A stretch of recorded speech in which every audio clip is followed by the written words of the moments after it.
Hey, everybody, good evening. It is Wednesday, and that can only mean one thing. Yesterday was Tuesday. But in other news, we're going to play some D and some D, probably both Ds. Actually, probably not the second D, because a couple episodes we kind of took care of the second D in the form of a deceased white dragon brought low at the hands of the company, the Looming Eye, who are there beneath me on stream. Welcome, everyone. I'm Wiley Hobbit. I'll be your dungeon master and host and all of that general mayhem. Let's go around the table, the virtual table, and meet our players. Let's start with Ezralyn. Kayla, tell us a little bit about Ezralyn. Hi, I'm Kayla, also known as Mephister, and Ezralyn is a level 6 half-orc fighter. This is going to be a long trip. A long time on the road. She's spent the time on the road with a lot of people. She's not spent as much time on the road with Ethan before. Traveling companion, How though. she feels about it. Yeah, I'm sure it'll be fun. Speaking of Ethan, let's go ahead and segue right to Ethan. Hey everybody, I'm Chris, WikiVA on Discord and Twitch. I play Ethan, the human diviner. He is a lover, he's a fighter, and he's everyone's best friend. And he's looking forward to a 5-day trip with his traveling companion, Ezra. I'm sure this is going to be awesome. All right, let's jump over to Todd Bridges, Tanner Seawalker. Forgot to get you those updated cue cards, didn't I? No, I didn't get those. Oh, no? Okay. Well, check your mail. Hello, friends. I'm Carl on Discord. I'm Carnage. I play everyone's favorite swashbuckler, Tanner Seawalker. Tonight, I am the party's designated survivor. I'm on the road while the rest of them are on Zoom. In the event of a major Zoom catastrophe, I will survive to carry on the company of the Looming Eye. Who decided that would be a thing? Me. And no one objected when I thought of it, so. None of the voices in your head objected, huh? No. And it was a unanimous, there's a lot of voices there. Yeah. A thunderous roar went up. Good idea. That's the best idea you've ever had. And they started singing For He's a Jolly Good Fellow and stuff like that. I think it was Bon Jovi, actually. Yeah. Okay. Nice. All right. Well, yes. Good then. All right. Survivor. Good. Very nice. Okay. Let's move on to Jacob Everfleet.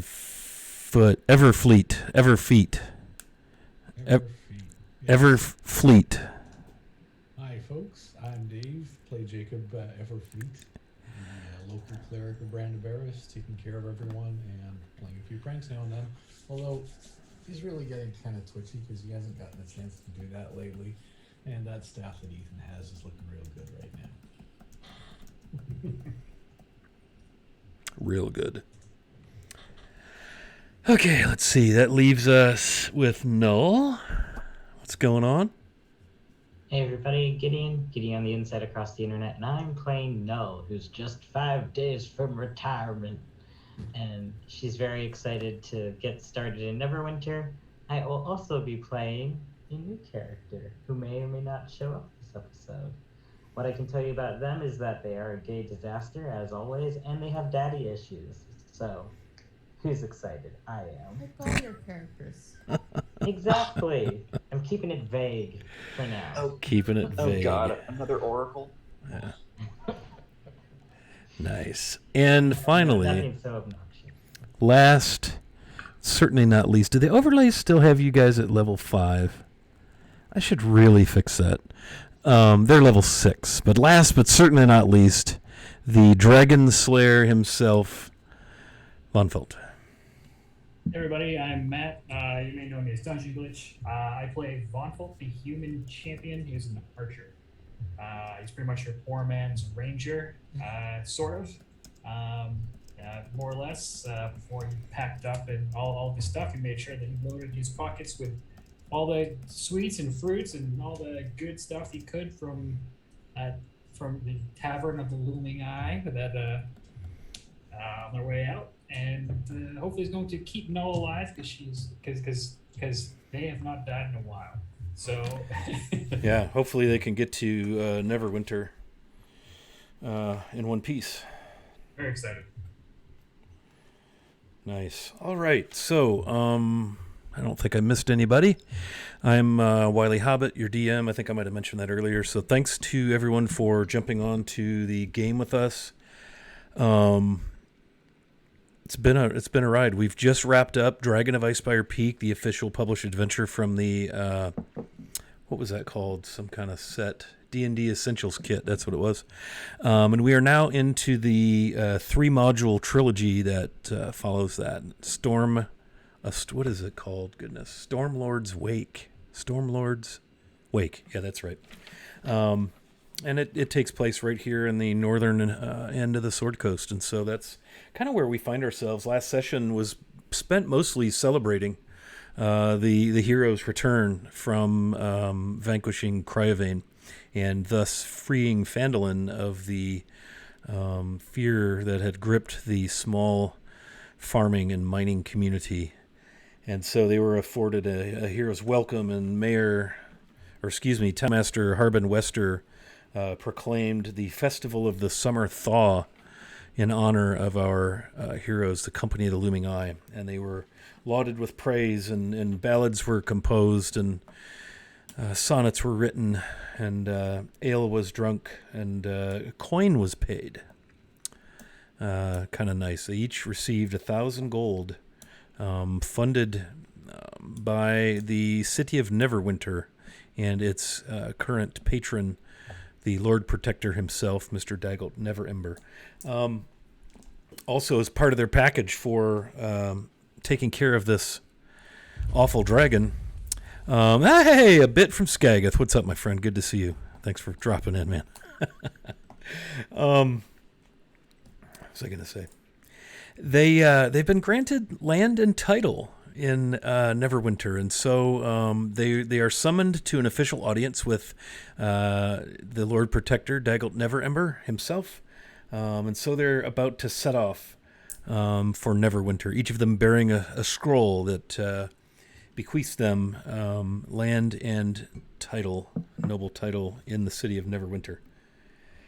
And so this early summer morning, they say their goodbyes and take to the road, leaving Phandalin by the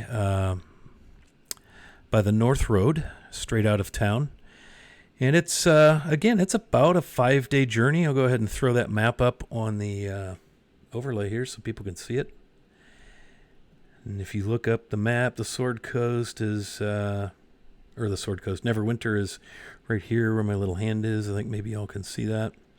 And they are currently down here in Phandalin. So 5 days on the road. I'm sure everything will go just swimmingly, wonderfully. And so as you set off with your horses, all of your gear, because it may be some time before you return to Phandalin. Your plan is to head to Neverwinter, meet with Lord Protector, get your documents executed so that you may, I suppose, get on with your lives. Now that you're going to be landowners in the city of skilled hands, as they say, kind of the subtitle or the parenthetical name of Neverwinter. And so the sun is up. It's low in the eastern sky. It's dewy. It's cloudy, kind of gray. And you make your way out of Phandalin. It's quite quiet. By design, you've gotten yourselves up, had a quick goodbye with Bryphon, Lulu, Toblin Stonehill, and of course the town master, who was quite the character last evening. Quite excited, proclaiming this and proclaiming that and toasting this, and feels good to just be Null and Tanner and Ethan and Jacob and Ezra and Von Felt again, and no more this carrying on about heroic deeds. And well, Tanner was kind of into that, but the rest of you seem to be, I'm sure, relishing the quiet. And so you find yourselves on the road, headed due north, up the lane that leads down from the Tribor Trail down into Phandalin proper. It's kind of a double wide, dirt, grass covered in places, rutted cart trail. Easy enough to navigate. You're in the grasslands. So on either side of this road, you see sweeping just prairie, basically, with some hills, some undulation, a few boulders here and there, or rocky outcropping. But the hills are to your east and kind of southeast as you make your way due north. And I'll leave it to the party at this point.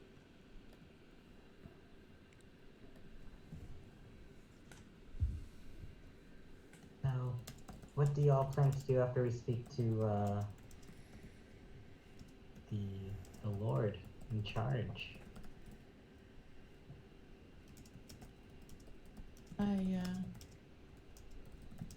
I had some contacts there. I haven't been there in a while, but there's again,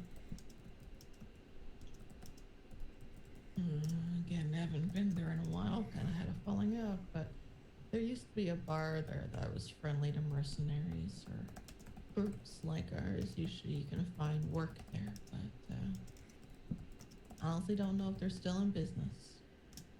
But mostly I'm gonna go stake out my piece of land. I'm gonna survey it, see, and make sure I'm as far as fuck away from you as all as possible. Except for me, probably. No, sorry. Wherever you lay stakes, I'm moving. I want to be by myself, off in a corner. Nobody to fuck with me. Well, you would need your Would traveling be nice. companion nearby, I would think. No. I'm gonna take up a hermit lifestyle. I have Honestly, foreseen- say that's great. Kind of hard to do that in the middle of the city, though. Isn't this land all within the city bounds? It's gonna No. get 2-acre piece of land with a 20-foot fence and a cave built in the middle. That sounds like goals. I don't think you should do a cave because, like, the natural light's just not going to be there. I think you should build a fortress. I know a little thing about building great walls. I could help you out. Definitely need help putting up that wall. If you don't mind a small apothecary being close by, we can do a joint thing. Will there be smells? And again, it's a city. Probably. Probably good ones. I mean, I plan on using mostly natural herbal remedies, things like that. I'll think about it. Oh. Mostly, I just don't want people to bother me. Which means I don't want worshippers anywhere near me, Ethan. The shrine's gonna have to go. Not near me. Can't tolerate worshippers. These are 2-acre tracts. I imagine I can keep the throngs of worshippers to the one side. You won't have to see them. You'll only have to reap the benefits. Will you make me this personal promise as the Oracle of Savras that your petitioners, the worshippers, the people that will be at that shrine will be fucking quiet, not the singing, dancing, ringing bells type? I give you my personal assurance. I'll hold you to that as the word of Savras too. Indeed. It'll be wonderful. I think great things are ahead. In fact, when I get to Neverwinter, I'd like to go to see their library. I imagine they have at least a bigger library than the Armpit of Favorite had.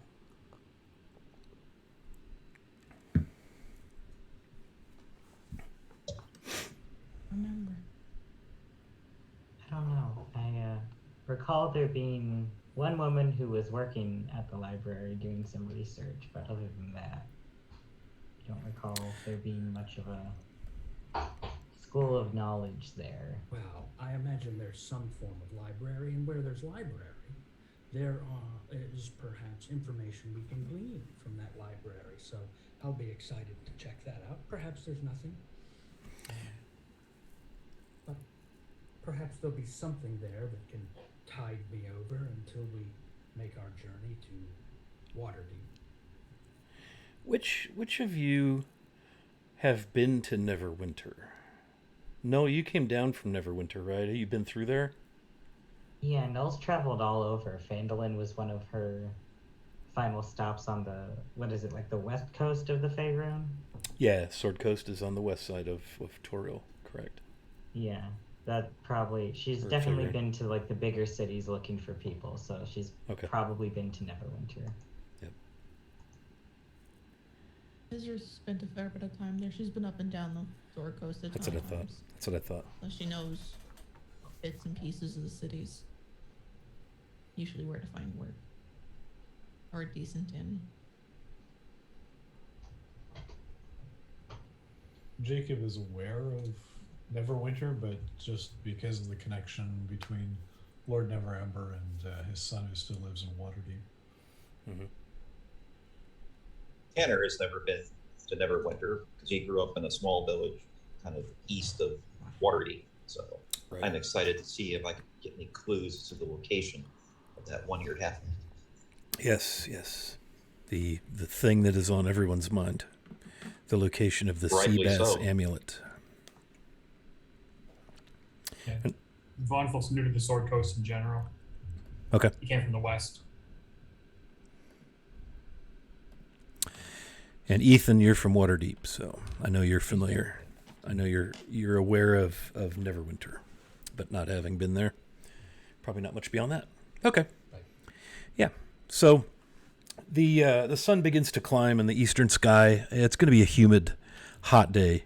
You already feel like, the I wouldn't say chill of the morning, but the refreshing damp of the morning is already burning off, and it's going to be a hot one today.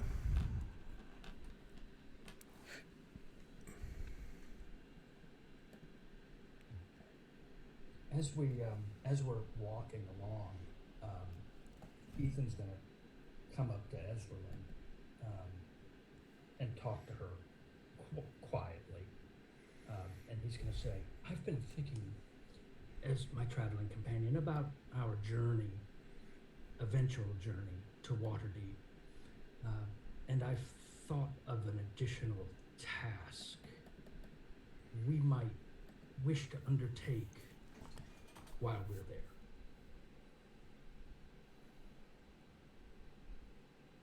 And what will that be, Ethan? And let me preface this by saying that this may sound quite fantastic. However, I would ask that you consider it and not reject it out of hand. I am aware of a facility in Waterdeep that imprisons innocent people and experiments are conducted on them in the name of science. I believe we should consider freeing those innocent people and destroying that facility. Okay. I can see how that's a bad thing. However, I know you. What is it in it for you? Well, I appreciate your frankness, considering we've been traveling companions for so long. Don't bullshit me. so he's going to look around, make sure the others aren't around. He's going to say, I was a resident of that facility for a time. And I know it must be difficult for you to appreciate how someone who is young and weak could be bullied or the victim of such atrocities. because you're strong, a fierce warrior, and no one would dare take advantage of you in that way. But I can tell you, as someone who's been in that position, I feel an obligation to turn and free those innocent victims.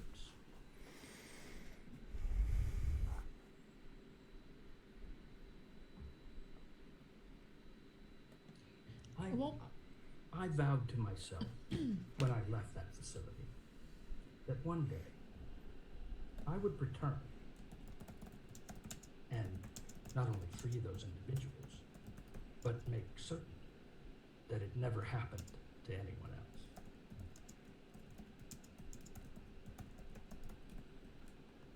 I won't promise you that we'll do it, but I promise you we will look into it. I don't make promises I can't keep. I understand. We'll look into it.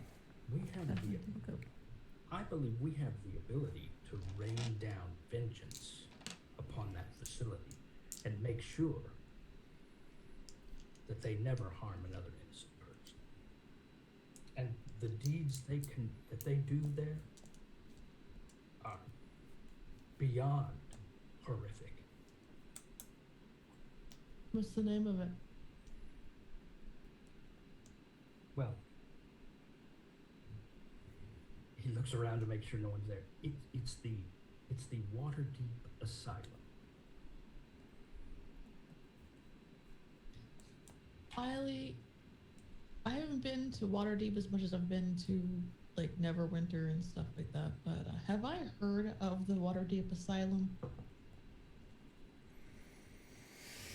Probably not. Okay. She knows the meaning of the word asylum, but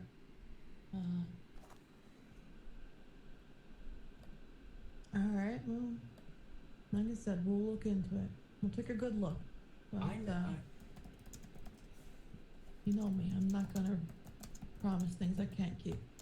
Understood, and I know that it sounds fantastic, and I know that you know what an asylum is. I can only tell you that, or re-emphasize, that the residents of this asylum are innocent victims.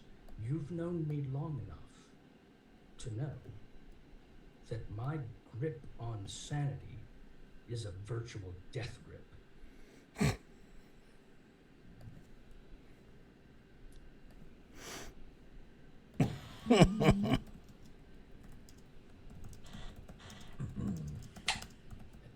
You just, if anybody can see them but you can't hear, Ezra's face is just, it's got that why have I done this questioning every choice she's ever made in her life. Tied herself in with the group with him. Regretting your life choices, are you? Yeah. Okay. Yeah, Ethan, you're something else. And if you doubt my story, I can show you. That does not give me a good feeling. We'll look into showing me at another time, but maybe the same time we tell everybody else. But That's fine. If you need proof, you just say the word, and I will prove it. And I think once I've proved it, you'll want to make sure that these poor innocent victims are no longer abused as they are being abused.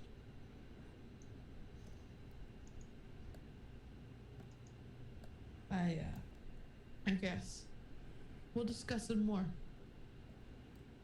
another time. I can't guarantee when we're heading that way, so. As always, I appreciate your listening. I felt like I could come to you and tell you this, because you're my traveling companion, and I have foreseen that you will be my traveling companion for until at least you're hacked apart by monsters. So, probably a good 3 hours has gone, 3.5 maybe. Let's see. Yeah, 3.5 hours or so, and you come to the T in the road, if you will, where the lane to and from Phandalin meets the Tribor Trail, and you know that you must head west from this point toward the Sea of Swords on the Tribor Trail. That will take you. There's an intersection, probably tomorrow afternoon, till you get to that point. There's an intersection. Oh, he's back. Just got him fixed. Anyway, so tomorrow afternoon you'll get to the high road where you'll turn right, head north, and off you go to Neverwinter. So it's, gosh, you probably got on the road maybe 7 in the morning, so it's probably mid to late morning, 10:30ish, give or take.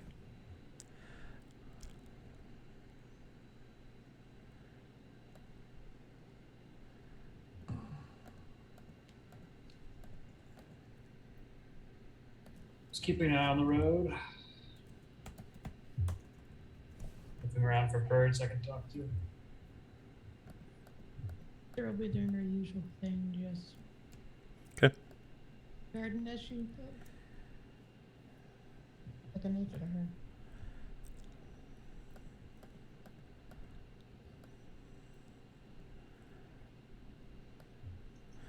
It's the sun has not broken through the clouds. It is hot. It is humid.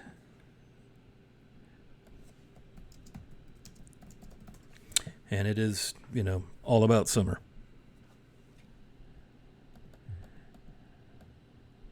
Well, anyone have any interest in spending the day, some of the days hurrying, just in case? Maybe we can get there at a better pace. I got no problem putting a bit of speed on. I know this road, so I know where we need to. If we need to take some caution. Sure. Doing this for years, so.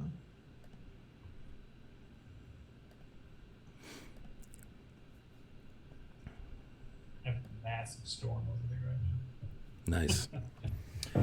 So, I don't know if you're going to stop for lunch to break to eat lunch or anything, or just, dig in your packs and keep moving. But your first day on the road is fairly uneventful. You're in just gentle rolling hills, lots of grasses. You see the occasional wildlife, coming up out of a ditch maybe, or, crossing here or there. And by wildlife, I'm talking birds, maybe some deer. But it's just quiet on the road. In fact, you haven't even met anyone on the road. It's been nice and quiet, just like Ezra prefers it. At the end of that first day, did we make it to the high road? No, you'll get there by afternoon tomorrow. Okay. So I guess we need to find a place to set up our camp. Any taverns on this road, Ezra? Do you know? Wiley, do I know?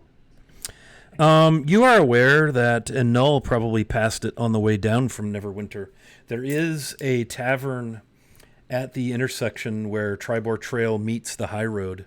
It's called the Wayside Inn. And it's interesting. Over your years of traveling along the Sword Coast up and down the high road, Ezra, that tavern has never really stayed open for all that long. No one's ever really been able to keep it going. I don't know if it's a lack of consistent business. So many of the settlements here have been destroyed or raided for for quite some time after the ruining, which is when the volcano northeast of Neverwinter erupted. It was 1451. It's 1492. So some 41 years ago, when that erupted, it completely closed the high road and destroyed sections of it, laid waste to much of Neverwinter. It's just been picking back up as far as commerce, trade, travel. So, there was an inn there when you came down to Phandalin called the Wayside, and it was open. Excuse me, seemed decent enough. Sorry, go ahead. When I made the trip in, there's a tavern. It's called the Wayside. Wait, where the Wayside? Sorry. Wayside. Wayside. It's never been a successful venture, I swear. Like, I pass it every 2 years. There's somebody new person in there. More often than not, we slept on the side of the road rather than go in there. Oh? Our wagon leader didn't always like it, but then again, Well, I'm game to try it if you want. I won't say no to an actual bet, so That's what I'm thinking. you have to make a stop in there. That inn is right at the intersection where Tribor Trail meets the high road. And so you'll probably be there sometime in the afternoon tomorrow. So you can decide what you want to do then. Hustles could we get there tonight? What's that? Three hustles could we get there tonight? By hustle, you'd be traveling probably 8 hours into the night. I mean, it would be the wee hours if you just kept going. Yeah. You're certainly welcome to try, as any good dungeon master worth their salt will say.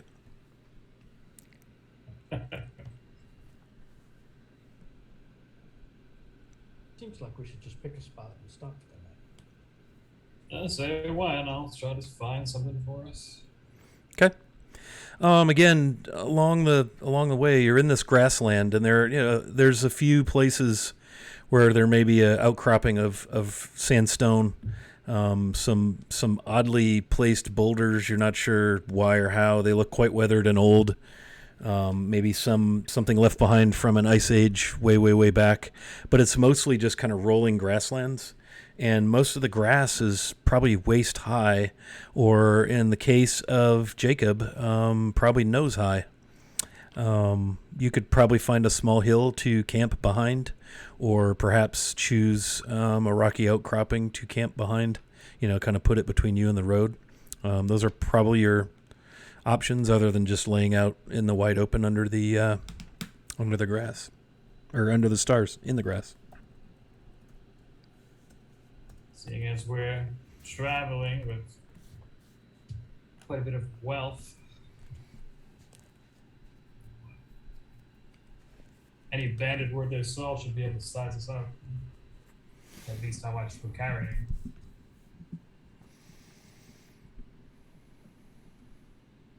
That would be the bandit's mistake. Wouldn't it, though?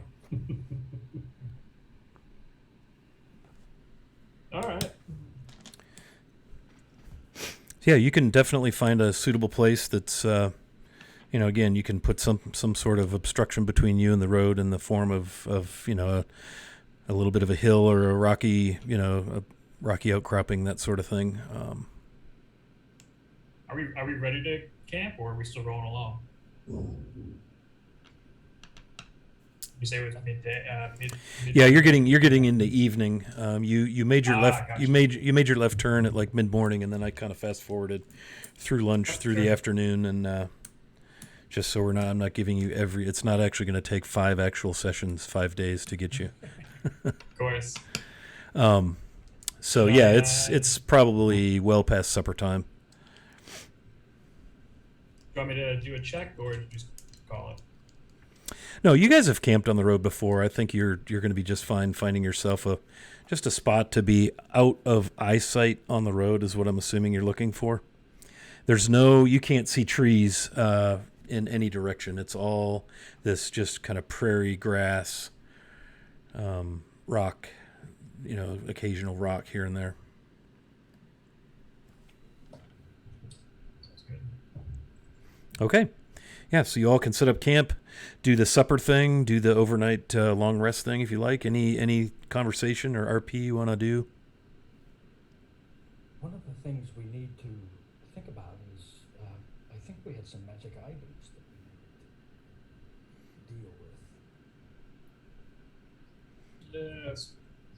What was the full list?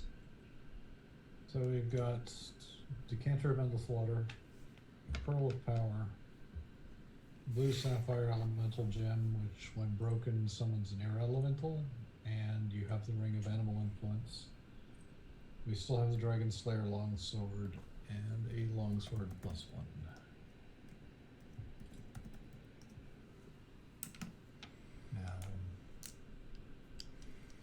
Jacob is interested in the Decanter. The Pearl is only useful to spellcasters. If The rest Rowan of it. wants the sword, I'll take it. I'm sure it'll look nice on the mantle if at anything. The Dragon Slayer longsword. Oh yeah, I actually think that the Dragon Slayer would be very good in your hands because you happen to cross another Draconic, then you can go snicker snack.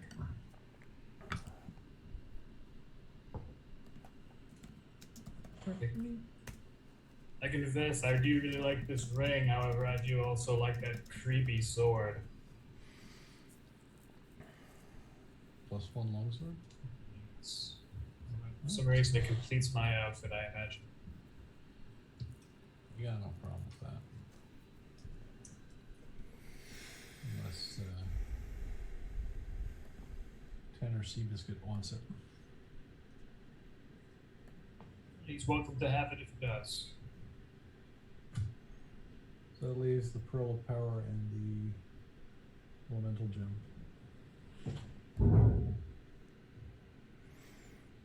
You're not hearing this thunder, are you? I heard something that sounded like furniture moving. Yeah, I assume that's what it was when you looked up.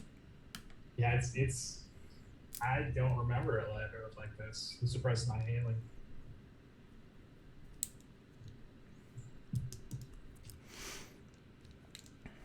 It's like light outside too, so it's like this weird kind of like glow. Nice. It's really weird. I'm sure everything's fine. Yeah. Totally cool. So you have the night sky above you. The sun has set. You've eaten your supper. You've gotten comfortable.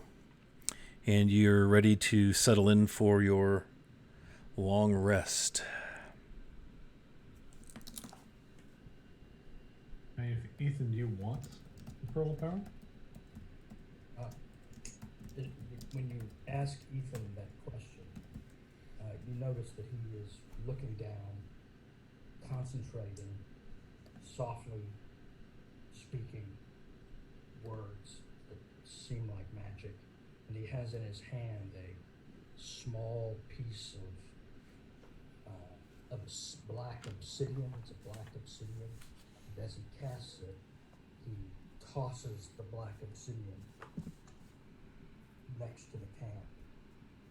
And as you watch the piece of black obsidian fall to the ground, it starts to move and rotate, and it begins to appears to grow, and out of the piece of black obsidian rises a small tower. It looks like it's 2 stories tall, and it appears next to the camp. And Ethan looks at you and says, "No, I have no need for a pearl of power. Well, good night, everyone." And he gets up from the camp, and he goes across to the tower where there's a door, and he opens the door and walks in and closes the door behind him. Naturally. On the second floor of the tower, you can see what looks like a window, and it looks like there's a glow coming from the window, like there would be a nice, comfortable fire.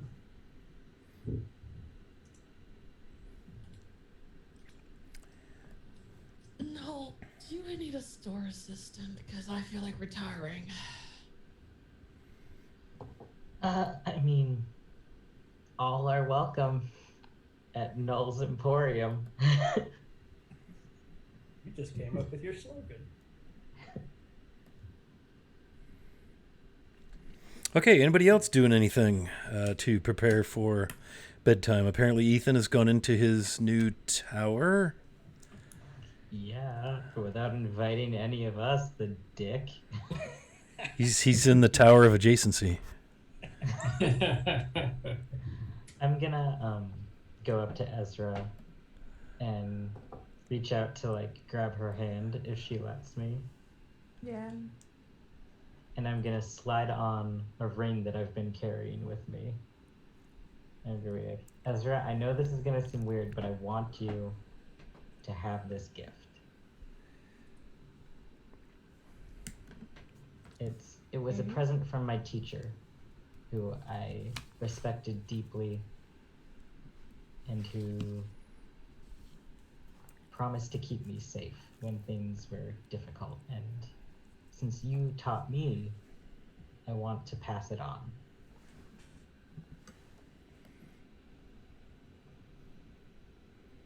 No, I'm honored. Thank you.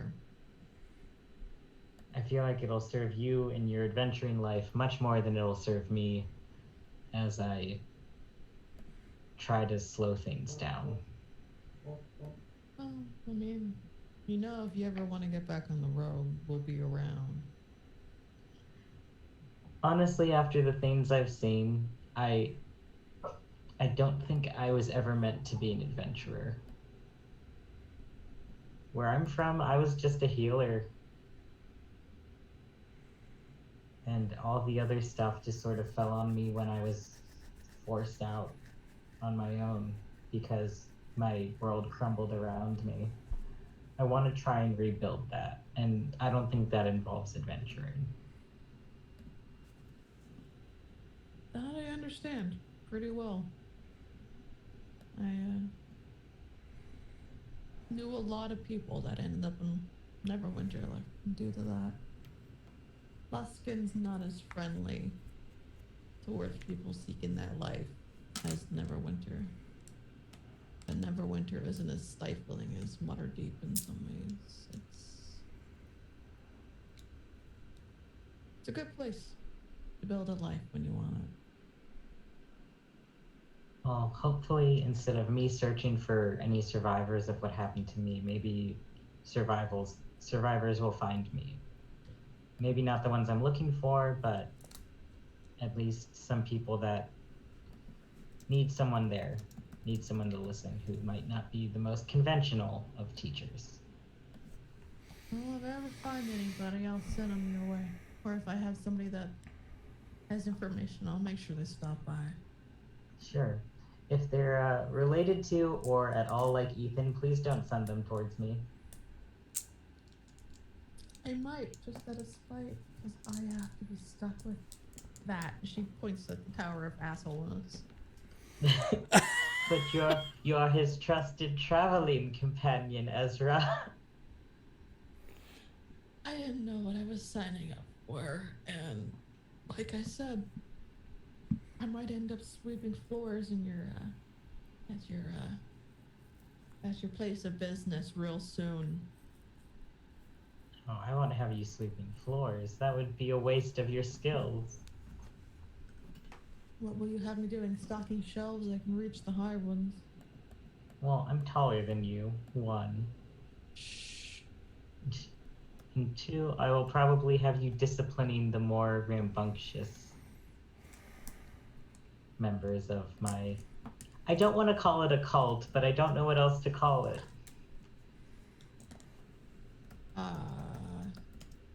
Members of your commune? Commune sounds nice. Sounds a lot more hippie friendly. Well, I've trained a few people in my years.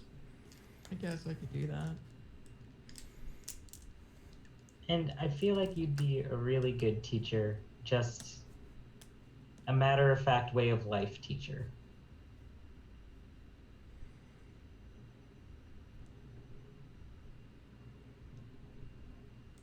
I'm not good at instilling hope in people, so probably. Oh, you don't need hope where I'm going. You need realism.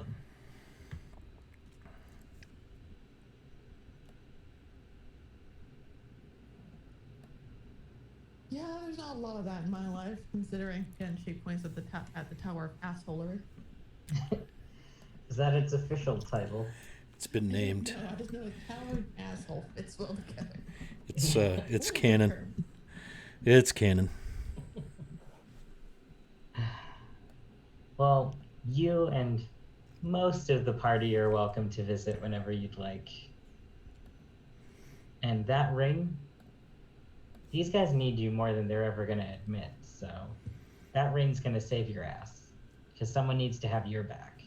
And if I can't be there physically to do that, this ring can. Ezra will look emotional for a second, and she'll pull Null into a big one-armed hug and just pat her on the back a few times. And good hug, yeah, that's good. Just doesn't hug, but yeah. It's okay, I won't tell anyone. Nice. All At the right. end of the Null will- conversation, she kind of Yeah. walks away. Yeah, Nell's just gonna settle down and start writing letters to everyone that she, while everyone is asleep, is gonna slip the letters into everyone's respective packs for them to find later on. Nice. Okay. Did you want to set watch?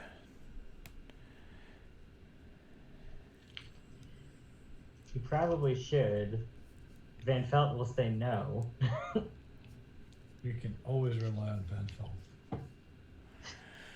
As long as the danger is within 30 feet of us, you can always rely on Van Felt. Yep. The bow of warning. I'm gonna, I'll take first watch, and while I'm doing that, I'm gonna direct the fire in a way where the smoke goes into that window in the Tower of Assholery. Standing there with a big piece of cardboard blowing on Just it. like, fuck you, guy. Sparks and smoke, a bunch of wet grass on it. Yeah, it's you can certainly kind of, try to get the smoke to blow in that direction.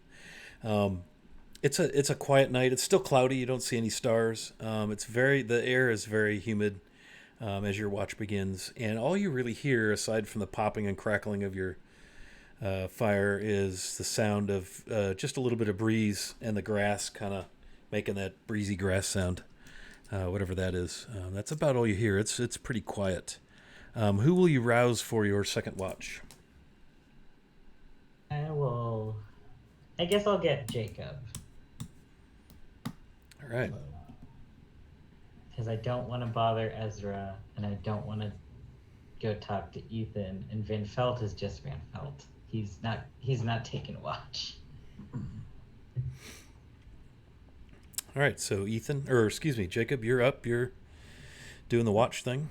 Same as I described for Null. It's just quiet. There's a bit of a breeze now and then, blowing the grass a bit. And again, this grass, when you stand up, it's about up to your nose. Your eyes just barely get to the seed head tops of this tall green grass. It's quite quiet. That's good. Quiet is good. Your watch. Are there Go ahead. Any good handholds on Ethan's tower? I'll leave that answer to Ethan. So the tower is black obsidian, like the piece of material that he had, and it's Seamless? it's not meant to be climbed. That doesn't answer the question. You see, extending up the side, right up to beneath the window, these metal bars that they just look like rungs, almost like handholds and rungs. You could just use those. Indeed, I could. Yeah. Probably not. Oh, there's more than one way to climb a wall.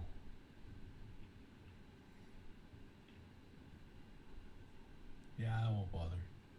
seems like a waste of good spells. Okay. So your watch, Keep watch. yeah, it passes uneventfully. It's a peaceful night, just like you like it. I kind of picture you all maybe 100 or 2 yards off of the road, behind a bit of rock or something to block the view. Of course, the campfire, provides a nice glow. But yeah, who will you wake to take next watch? Well, Jacob will spend his watch smoking his pipe, watching the world go by, marveling at the stars, probably getting surprised by the nearest monster. Thinking of ways to wake Ethan up and deciding that it's probably not worth the effort. And then he'll go and, when it's time, wake Tanner, because he's not here and I can. And we'll spend a bit of time chatting about our respective lives, just trivia and nonsense like that, since he was a pirate and Jacob's got his own background. And then Jacob will spend time in prayer and meditation for the spells for the coming day, and then spend the rest of the evening sleeping. Very well. So Tanner will remain awake and take third watch. And once again, it falls quiet as he ruminates on where this one-eared, thieving little halfling could possibly have gone with his cherished amulet of the sea bass. It still eludes him. I'm going to ask the party to remove their headsets with the exception of Ethan. And I'll just wave at you when it's time to come back. So Ethan, up in your tower, what is it you're doing in the tower? If you're willing to tell, I know you're sort of a private little wizard, but Sure. So it's a 2-level tower. The first level is a study. I'm sorry, excuse me. Did you say 2-level tower? Is 2 enough levels to actually qualify to be a tower? It is. It's a small tower. Okay. It's a humble tower for a humble wizard. I see. It's a humble wizard tower. The wizard tower of great humility. Of great humility. And so on the first level is a study, which has a beautiful desk, bookshelves, quills and papers and ink pens and quills that you can write on parchment paper that's there as well.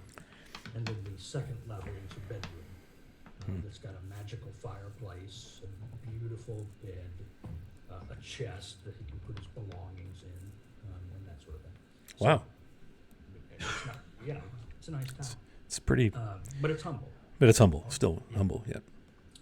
So when he goes into the tower, he sits at his desk and prepares for the next day. Studies his spell book and does the things that he needs to do to be ready for the next day of travel. And then when he's done with that, he will climb the ladder, open the hatch. Actually, he'll lock. When he goes to sleep, he's going to bar the tower door, and then he's going to climb up the ladder, open the hatch, and go into his bedroom and go to sleep. Okay, yeah.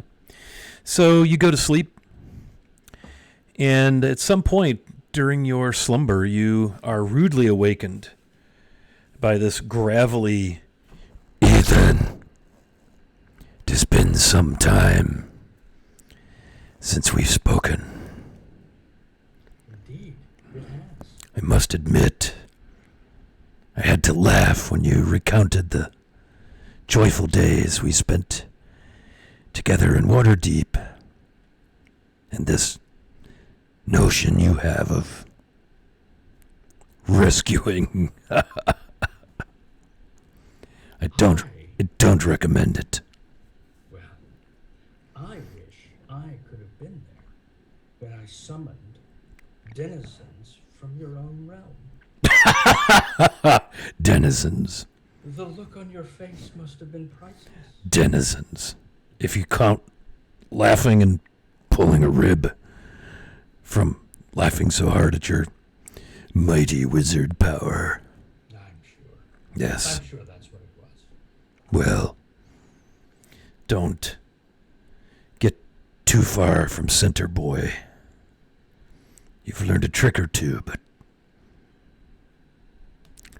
I think you might be a little too late to help your friends in Waterdeep, but do what you will. And the voice grows silent.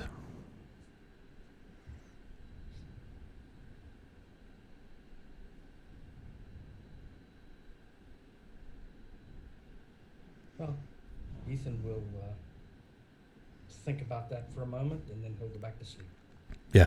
I'm guessing you probably experienced the same heart racing, cold sweat, as soon as you hear that. It's been some time It has been. since it's come to you. Yeah. Come back, friends. Come on back. Ezra, Tanner will rouse you to take the sunrise watch. He just kind of yawns and goes over to his bedroll, whatever that arrangement is, and passes out once he's certain that you're awake. All right, I will take up my usual position. You, whatever it is that you like to do on watch, goes undisturbed and uninterrupted as the eastern horizon begins to glow pinkish and then orange, and as the sun rises and the sky progresses through the beautiful colors, and you see the heavy thick clouds and kind of grayness of the previous day has been stripped away, and the wind has come up a bit out of the west, and now you have just kind of strips and tears and shreds of cloud in the sky, and the sun breaks through that and affords you a beautiful sunrise as day 2 of your trip unfolds.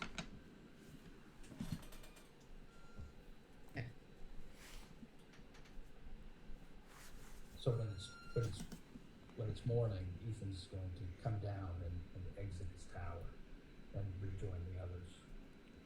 We had a discussion while you were away, and Ethan has renamed the tower the Wizard Tower of Great Humility. That's its formal name. The formal name, also known as the Tower of Assholery. Yeah. The dialect thing. Yeah, so it's morning. You all begin to awaken, make your usual preparations for another day on the road. But before we head out, Ethan's going to say to Jacob, I was thinking about the pearl of power that you mentioned last night, and although it's useful for me, I do have ways of regaining some spell power. It seems to me that it might be beneficial for you to keep, in case we find ourselves in a real bind, and perhaps you could regain a spell slot that might be needed to cast some of your healing, or sort of an emergency healing kind of spell that we might need down the road. And then Jacob will just flash the pearl over his knuckles in a very dexterous manner and slip it back into his pouch. I've already taken it. Nice. Very well. Anything else before you saddle up and get back out onto the road?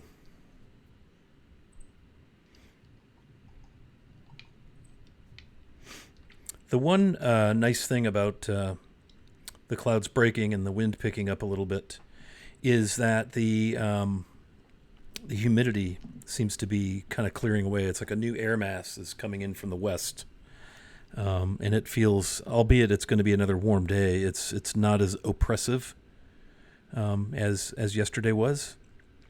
And you see all manner of birds and again a couple of deer leaping through the grass. Very bucolic, pastoral, beautiful morning. Just makes one feel thankful to be alive. and you make your way westward.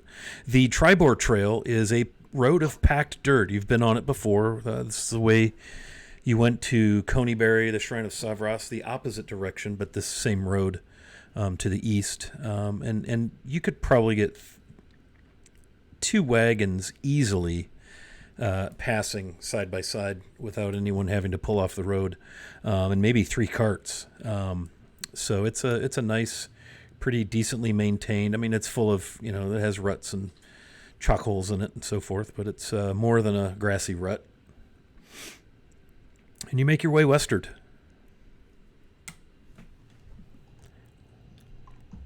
Day 2 underway. Again, you have a pretty steady westerly breeze in your face, keeping you not as hot as you would be if it were very still.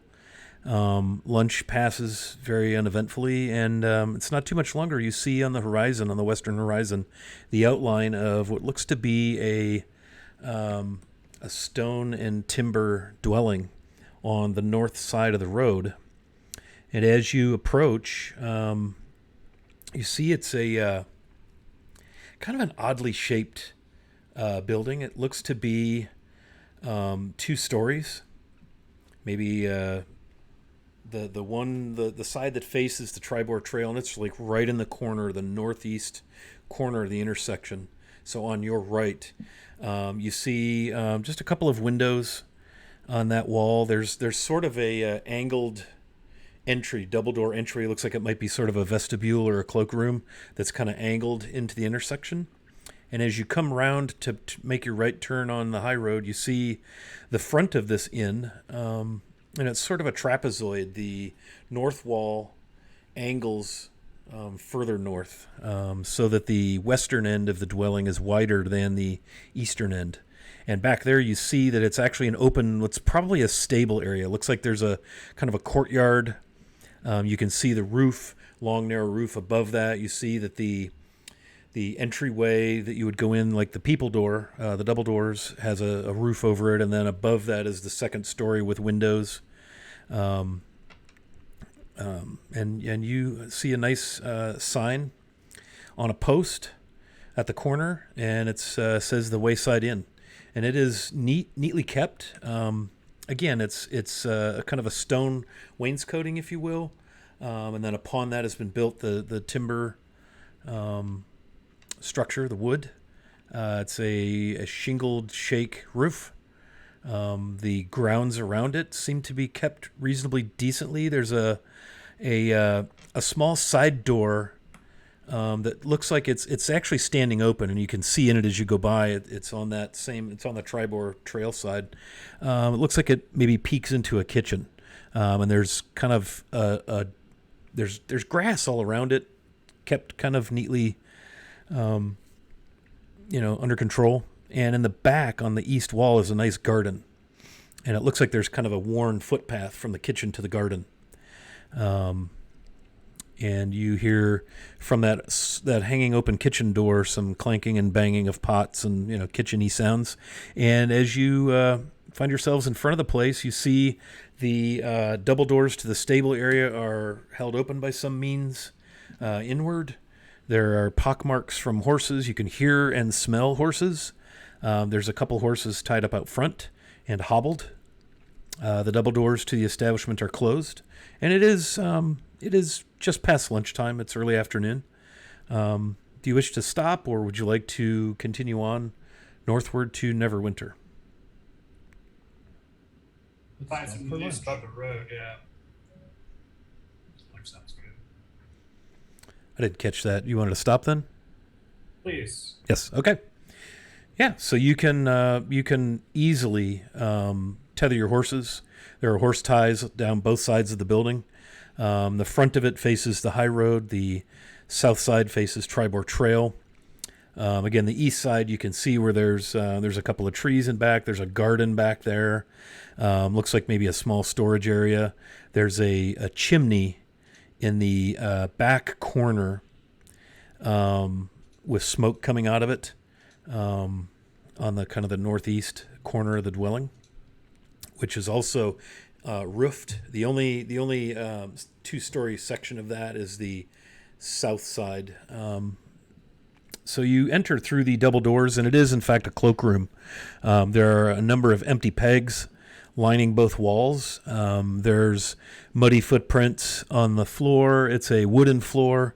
Looks fairly well worn, but other than the worn in kind of dirty footprints, it's just very Spartan. There's a couple of benches there that you would presume might be for taking off gear or really nasty boots, but there's nothing in there at the moment, and there is a door that leads into somewhere else. Do you enter? Yeah, I'm gonna scroll right in. Great. So as you walk in, the wall that you're entering is actually kind of the cut-off corner of the tap room, the common room. Immediately to your right, there's a stairwell going upward.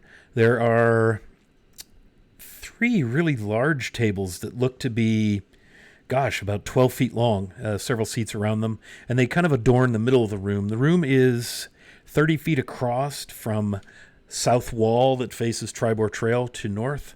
From the high road going east, it is 15, 30, 45. This room is probably 60 feet, so 30 by 60, give or take. There are a number of tables along the walls. There's a bar on the eastern wall. There's double doors that go into what you presume to be the kitchen. There's also a pass-through window behind the bar into the kitchen.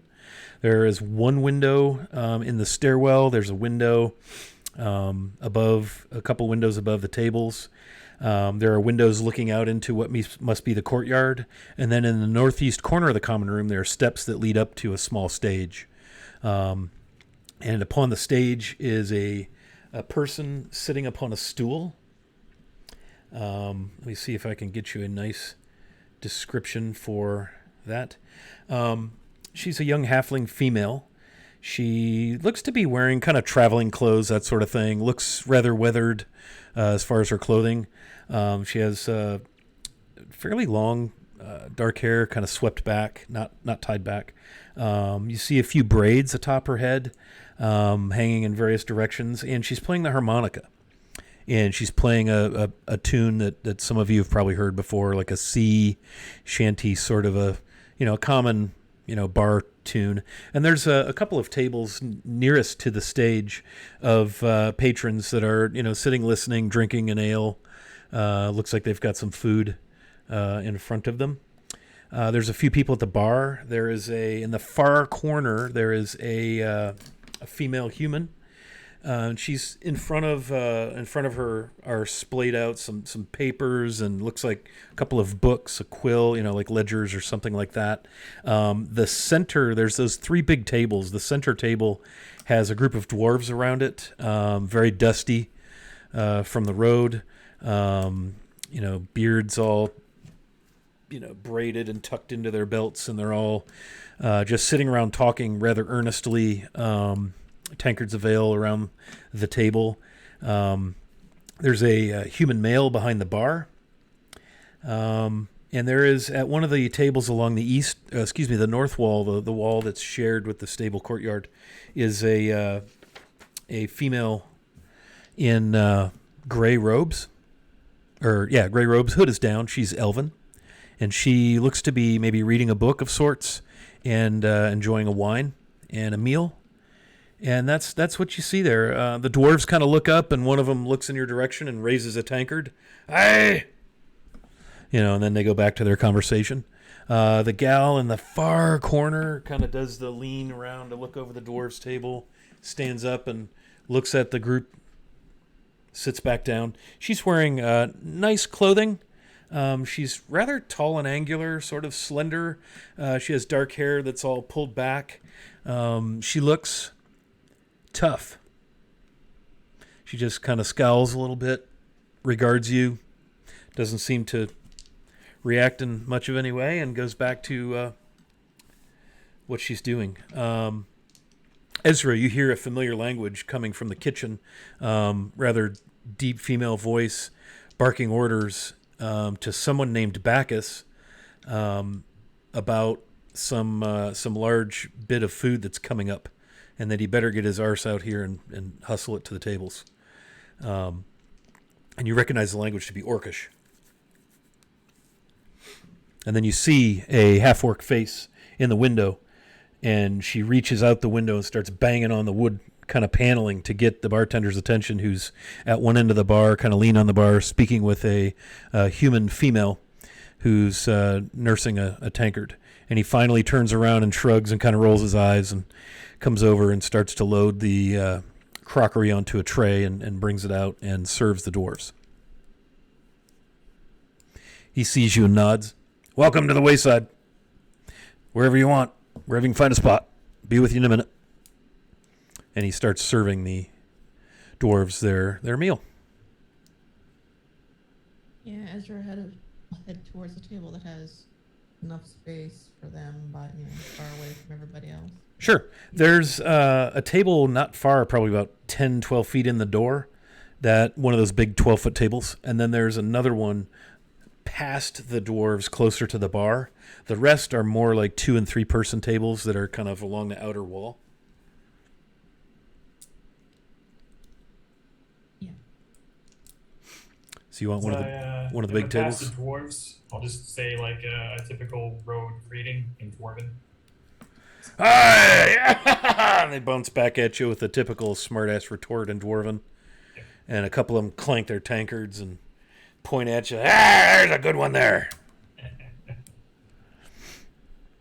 One of them picks up a meaty poultry something bone leg-ish looking thing and takes a bite off of it. They start digging in, going back to their cakes and roast turkey and all of that.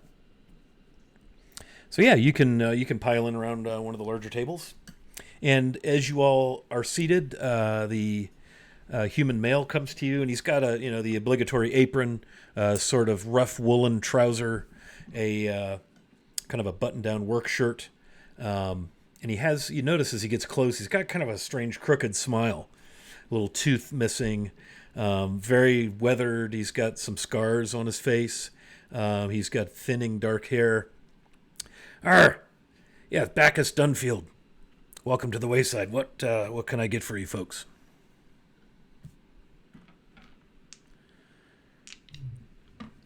Pie. Do you have any pie? Pie. Well, we have meat pie, and we have a sweet potato thing that Kurag makes back there. That's pretty good. The meat pie's spicy. Should warn you. Pretty much everything she makes is spicy except for the sweets. Just specialty in sweets. That pie will definitely set you up. It's sort of a sugary thing. She makes it with eggs, and I don't know. It's not like it doesn't have a crust on the top. It's real sweet, very good. I'll have both, and a beer. So a meat pie and a pie for you, and a beer, very well. What else? Pie and a bear. Pie and a beer. So the pie is a specialty. Yeah, it's like a sugar pie, sugar cream pie. Yeah. Yeah, I'll take both as well. And some of the chicken. So the dwarves have. I'll take one. Yes. Yes. Okay. Very good. Yep. That's turkey actually, but yep, tastes the same. Yep. Perfect. So turkey dinner and a meat pie and a pie, and then and he looks at Ezra. And what did you say you wanted, young lady?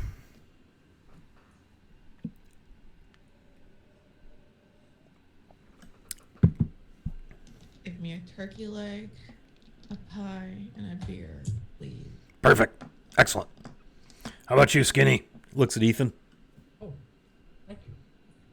I'll have a meat pie and also a beer. Very nice. Tanner gets a turkey leg and some beer. You there? And he points at Null. What can I get for you?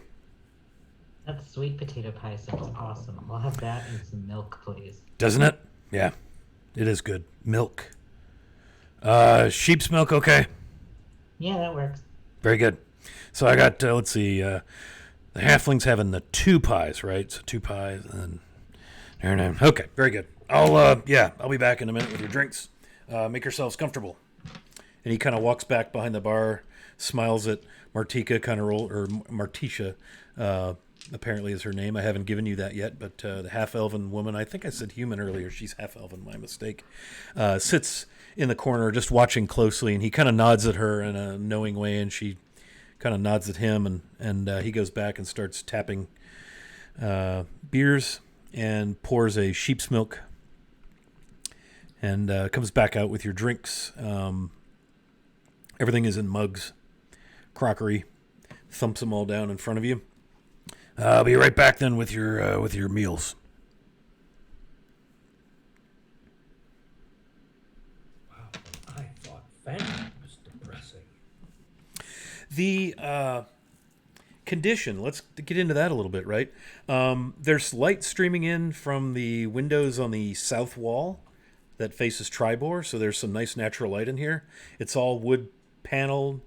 The ceiling is beadboard. Looks like it's got a few waves in it. It's been whitewashed or painted somehow, so it's clean. The floor is wooden but quite worn. All the furniture is solid, but it's pretty Spartan and well worn. The walls are paneled, of course. The stage looks new, where the halfling is playing her harmonica quite nicely, by the way. There are windows open on the north wall that, as you walk by, you notice they open into this kind of gravel sort of courtyard. You can see the stables, the tack and harness room, all of that sort of thing. So it's like an open stable courtyard area. You can see some donkeys in there, probably with the dwarves. And there's a door at the east end of that's hanging open, and you see the glow of a forge, actually. Looks like it has its own smithy attached to it. So a nice, decent-looking place. I wouldn't say fancy, and I wouldn't say it's like end of the earth, impoverished either. It's just very Spartan. It's something you'd expect in the pretty much middle of nowhere. This place seems like the very end of the earth itself. I thought it rather charming. Oh, charming isn't the word that leaps to my mind. So who do you think knows the most around here? Probably me. Hey, why don't you tell us about the road? It's always the bartender. Although the cook may know some stuff. Probably me, says the owner of the Tower of Humility. Yeah. Great humility. After about 15 minutes, you see in a similar apron, similar garb to the bartender, a slender, probably 5'5" half-orc female comes out, and very short haircut, smiles at the half-elf in the corner, who just kind of looks up and looks back down as she's clearly, probably working on the books or calculating her massive profits or whatever the case may be. She comes out and sets your food in front of you, a piece of each pie in front of Jacob, the turkey leg in front of Von Felt, Tanner, and Ethan. Did you say turkey leg or meat pie? Meat pie. Be careful of that. It's a little spicy, she says. I like to cook with lots of spice. And she sets a turkey leg, I believe, in front of Ezra, and then a piece of sweet potato pie in front of Null. I hope you enjoy everything. I'm Kurak, and I'm the cook here, and these are my recipes. I hope you like them. Thank you. Looks delicious. She seems quite tidy. You can tell she's probably been in the kitchen all day, so she's looking a little like she's been working hard at it. But neat, clean. Her apron and clothes, aside from whatever she's maybe gotten on her while cooking. Everything looks to be pretty nice, decent, clean, orderly. She nods and steps back, and then she pulls up a chair at the table with the half-elf in the corner, and they kind of lean in and just have a conversation. You don't really hear it. The dwarves are making some ruckus. The bartender steps out to the table where the elven female in the robes is and brings her another wine. She looks up for anybody paying attention and kind of looks over the party, just like an innocent, like, oh, new people, gosh, I didn't even notice, kind of a look, and then goes back to whatever it is she's reading. And the dwarves carry on dwarving, and the halfling is now done with her set, if you will, and hops down off of her stool and joins one of the tables, presumably maybe locals. Hard telling. The bartender's been over there a couple of times. They've had a few good laughs. They're a mix of humans and halflings. They've pulled a couple of the smaller tables together. Yeah, and they appear to be kind of day drinking. For the sake of Tanner, I'll ask: does any of the halflings have only one ear? Oh, sure. Yeah. So Tanner rolls perception and looks very, he's checked that out right away, and he's like, "Nope, I looked right away, and I didn't see the damn amulet either, but I'm watching him. Got my eye on him." You'll find most of us have 2 ears. Well, not the one I'm looking for. He's easy to spot that way. It's kind of handy. I'm sure it'll come in real handy.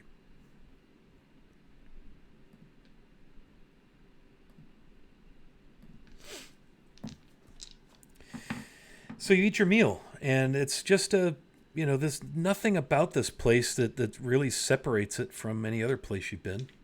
As far as taverns, it's tidy. The food is good. It's toothsome. The meat pies are smoking hot. Like, yeah. There's potato in them. There's carrot in them, but it's really mostly meat and a brownish gravy and some serious spice.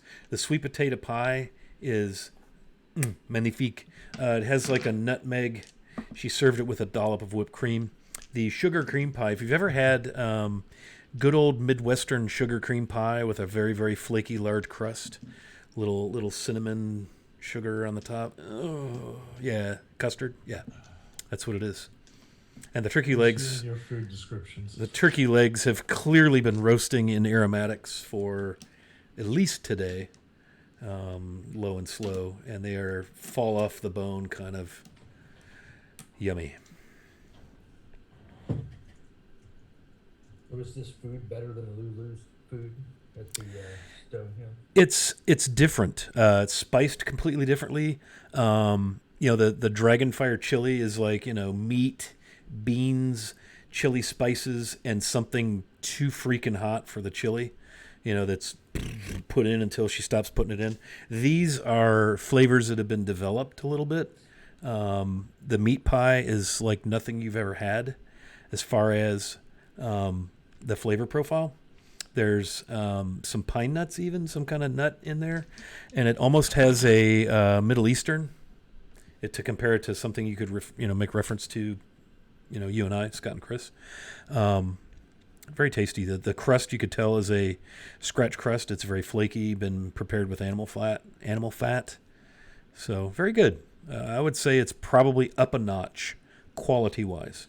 The ale is a very nice lager. So it's medium hoppy. It's light in color.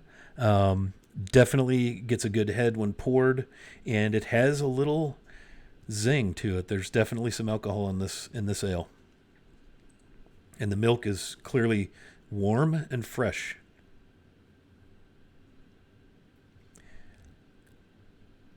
Excellent. It's a good meal. You're definitely at this point not upset that you stopped. I think Ethan wanted one of those little fancy plates with a little thing in the middle and just drizzle all over the plate. Yeah. Some truffle. Silver knife and fork. Yeah. Truffle shavings. Yes. This is significantly better than the last time I was here. Oh. Yeah, Ezra, it is. You're a little surprised. You didn't stop on your way to Phandalin. So you saw the place. It looks the same as it did, on the outside, but you're pleasantly surprised. Any other time you've been here, it's been dingy, run down. It looks the same, like nothing's been renovated with the exception of the addition of that small stage in the corner.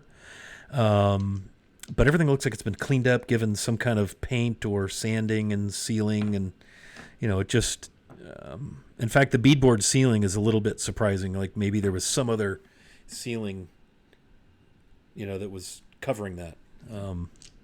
Yeah, looks nice. Sweet.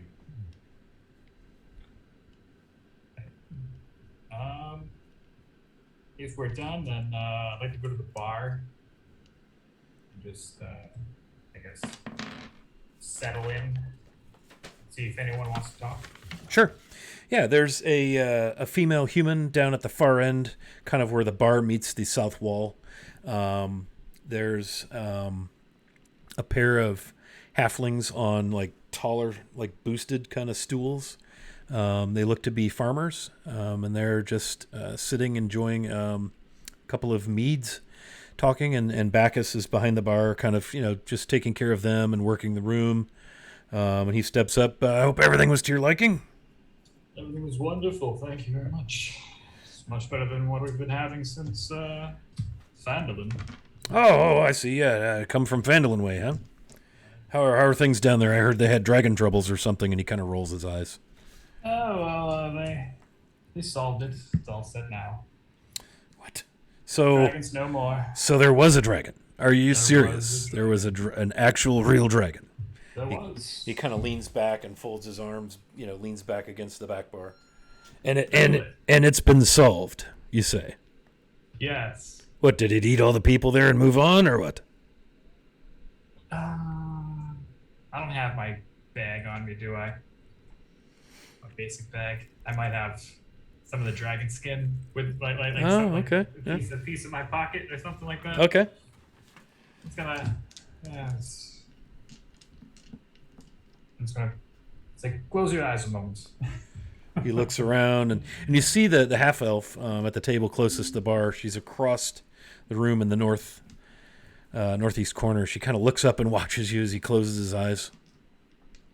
I just kind of like put a little spread out, and you can see that it is like dragon scales, and so it's just like up and it's in the center. Maybe this is a square that I was going to make a belt out of. So Okay. All right, you can look. Imagine this is the coldest thing you've ever touched. He looks at it, and his eyes get really big. Whoa! Can I touch that? Are you serious? Are you serious? That's really dragon skin. It was. And he feels it. And the two halflings stop and look at each other, and their eyes get really big. I say there, what have you got there? Did you say dragon skin? All the dwarves stand I up. them over, sure. And I do kind of like a count on what they're drinking. Okay. And I just kind of give them the kind of like the look of more drinks. Like, Of course, yes. Yes, are you buying then? I'll look them up. Oh, wonderful. Very nice. And they come over and move their stools over and then climb back up on the stools because everything in the place is human-sized.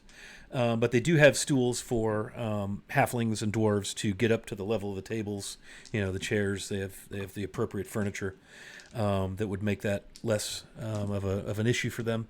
And they slide their stools over and come over, and they're fussing about. And the dwarves, the rest of you at the table hear something about dragon skin, and you see Von Felt up there in a small crowd, and I mean literally small because two halflings forming around the bar. And you see the bartender leaning over, and you see the half-elf kind of scowling with disapproval, and then all the chairs from under the dwarves kick back. A couple of them fall over into booted feet, clumpity clump clump clump. What do you got there? And pretty soon there's a throng around the end of the bar.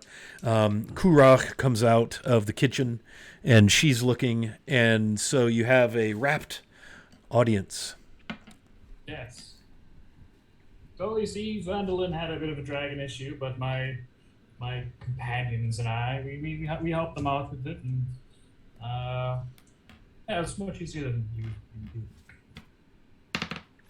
So you're saying, first of all, that the dragon thing was a thing, Yes. and second of all, you took care of it. Yes, me and them back there.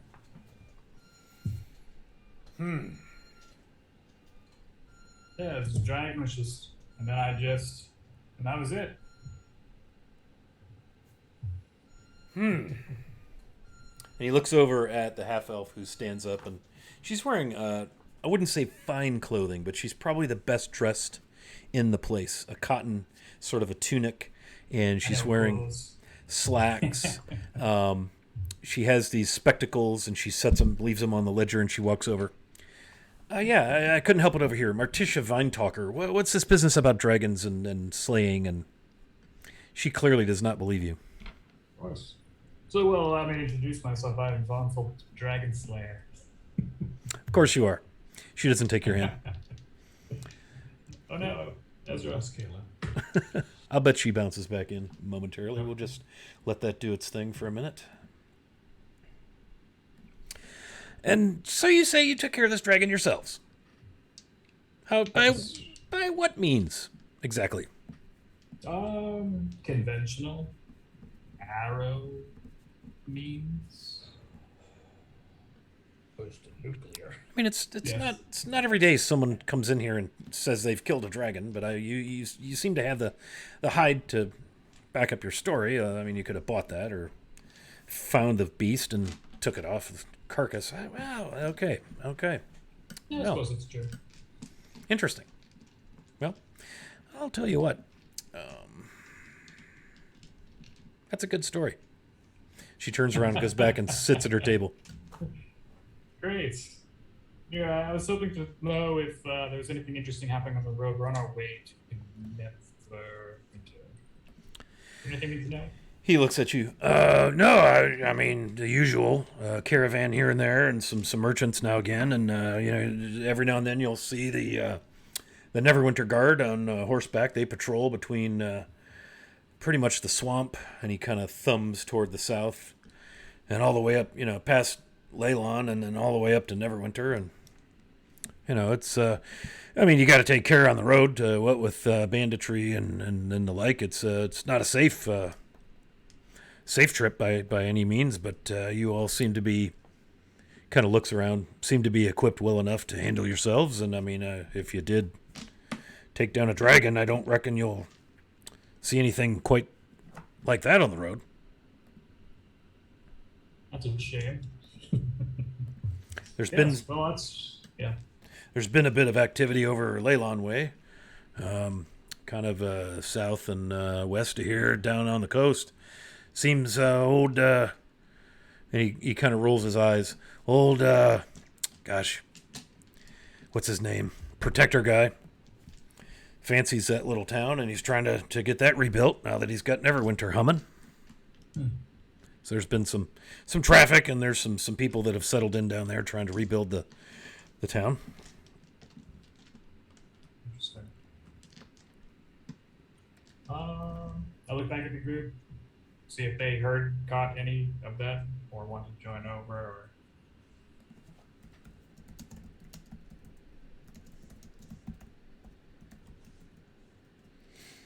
Nothing? Anyone? Ethan's just eating his pie and drinking his ale and not paying any attention to it. Okay. perfect.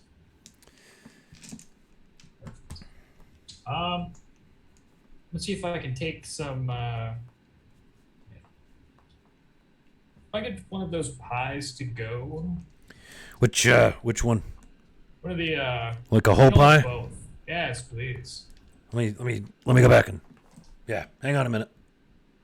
Oh, by the way, with the drinks and your drinks and everything, that's going to be 21 gold. I cover it.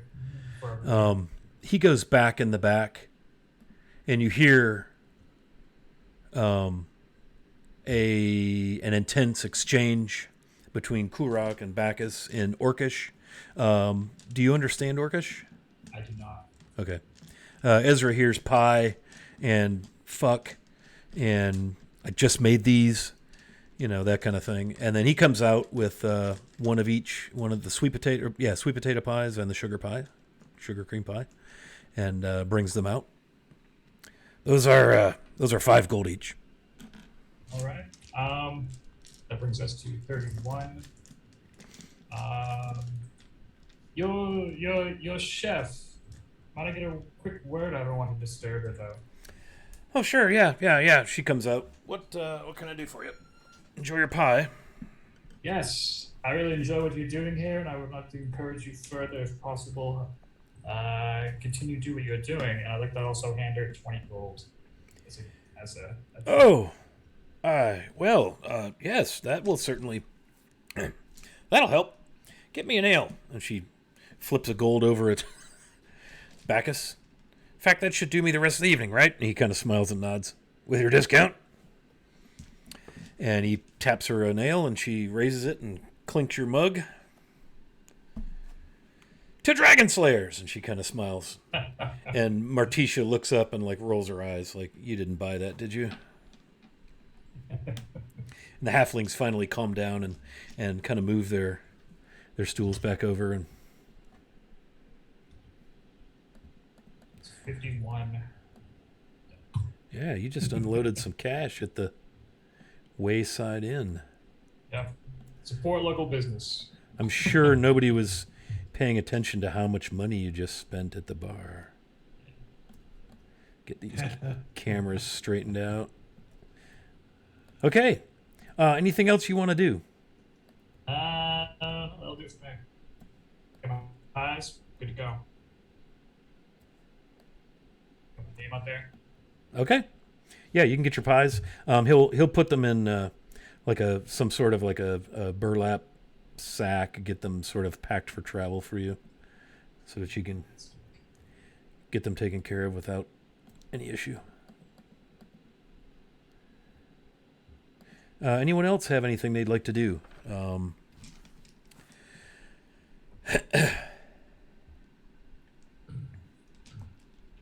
don't think so. I think we should probably get back on the road. You certainly. Especially now that everyone knows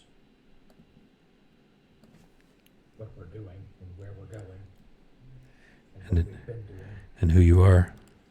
Apparently we have money. And your Faerunian identification numbers. Yep. They're not getting these pies though. If anyone's gonna hit us, they're gonna do it soon.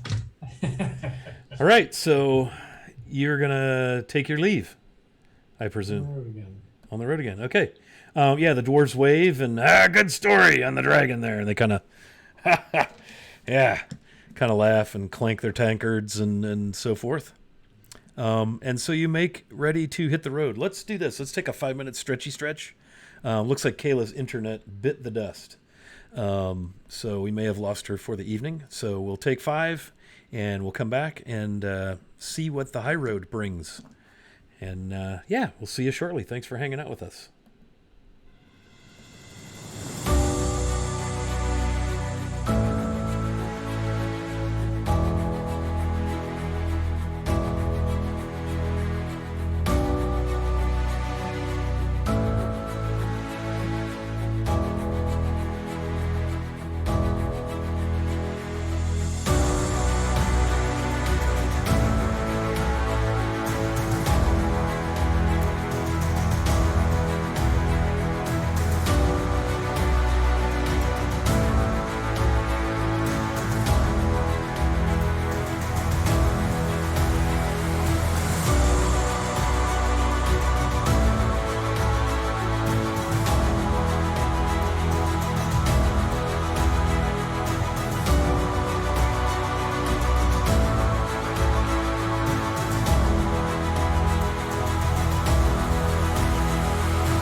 Okay, we're back. We're down to 4 party members. Kayla's internet has left the building, so while they are wrestling with that, we're going to continue on. It is mid-afternoon. You got to the Wayside Inn just maybe an hour past lunch. You spent maybe an hour, 90 minutes, and you're back on the road, headed north on the high road. This is even wider. You could probably get 3 wagons abreast on this road, and there are ditches in places that look to be maintained. There are areas where it looks like people camp, like pull-offs where maybe a caravan, flat spots and places where maybe a caravan might have enough room to get well off the road, that sort of thing. But again, the terrain is all grass, grass, scrub, rockiness, grass, just like it was, pretty much when you left Phandalin. And so you make your way northward, and it's a quiet rest of the day.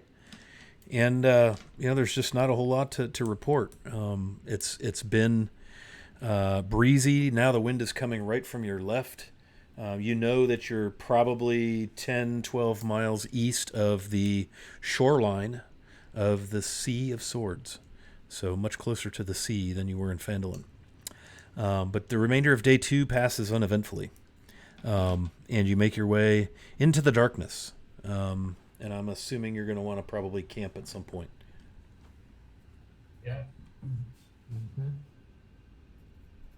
Okay. Again, it's just a matter of trying to find a place that's a little bit off the road.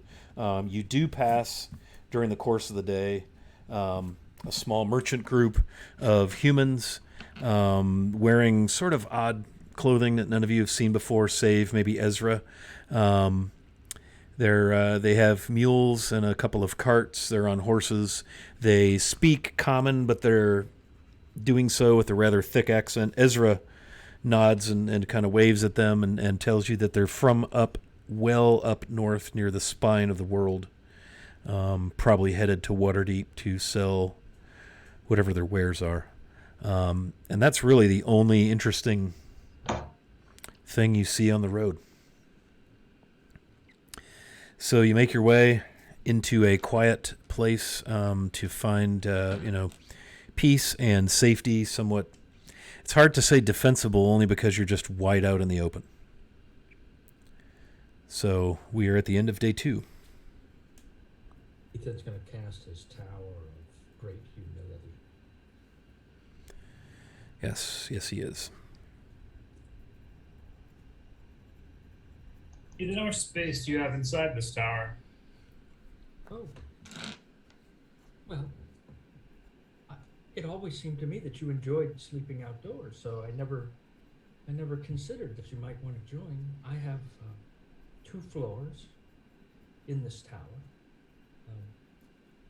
and it's about each level is 100 square feet. Wow. It's much bigger than it appears, then, huh? Well, it is a tower. Is there a way to get on top of it? It's not meant to be climbed. Do you have a way to bring? That's a good question. I don't think so. Let me check. Let me think on that.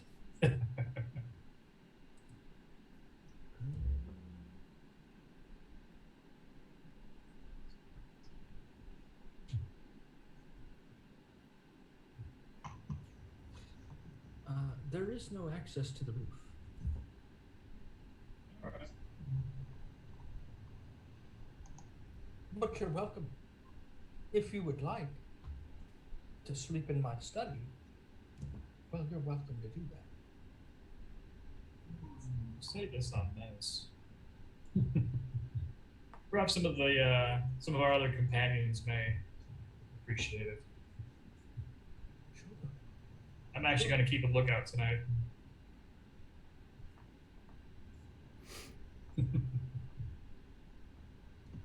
Okay, so you all going to set watches and all that good stuff? I'll take the second watch if I can do it with someone with dark vision. I think Jacob will accompany you. Jacob has dark Yeah. vision. I think Tanner, being a half elf, would have dark vision. Either one of them, perfect time. Okay. Well, Jacob jumped up, so we'll go with that.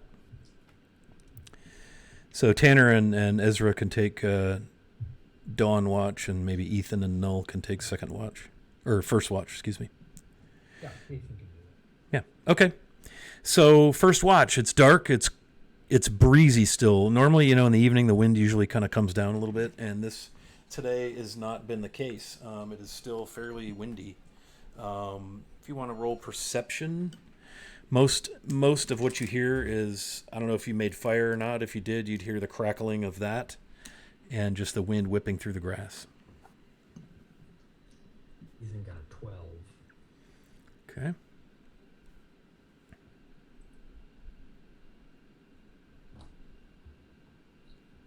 Is it Ezra or Ethan and Null are on the same watch together, first watch. I got a 15. 15, 12, okay.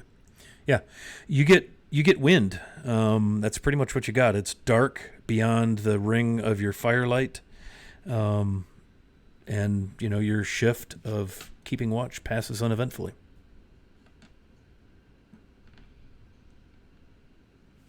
I'm just going to tie. I'm looking forward to getting out of this room. Good night. And he's going to go into his tower. All right, so Von Felt and Jacob, you are now on watch. Yep. You can go ahead and roll perception. 16 for Jacob. 17? Yeah, both of you, you're sitting there, I presume maybe having a conversation. I don't know, maybe you're just lost in your thoughts, but all at once you both notice a shadow come out of the darkness, which is a little disconcerting, and it's big, it's winged, and it pounces right behind where Tanner's sleeping. And you hear the flutter of wings and the flappity flap and the familiar of a crow or a bird, a carrion bird. And it fusses about. Tanner wakes up. Wah! What? And then it flaps. You hear the kerfuffle of startled flappingness, and you see the shadow of it kind of cross the fire. It has something in its talons, and it flies off. See if I can get it. Okay. Go ahead. Let's see here. How about damage? Hang on. I mean, Gideon, this is a hell of a way for you to introduce your character. I have a 21. Oh, no, that's not it. Hang on. 21 hits. All right. If it doesn't slow it down, I'll hit it again. Okay. Oh, I can give you the damage on that. Sorry. 10 damage.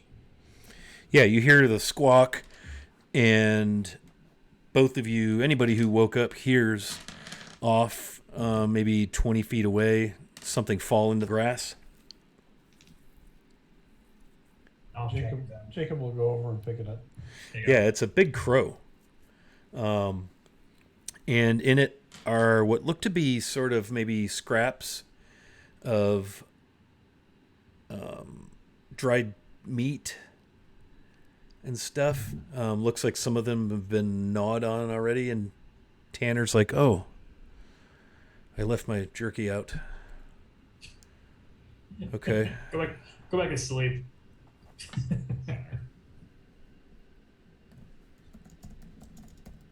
So yeah, Varfolk will try to politely ask Jacob for pointers and stealth.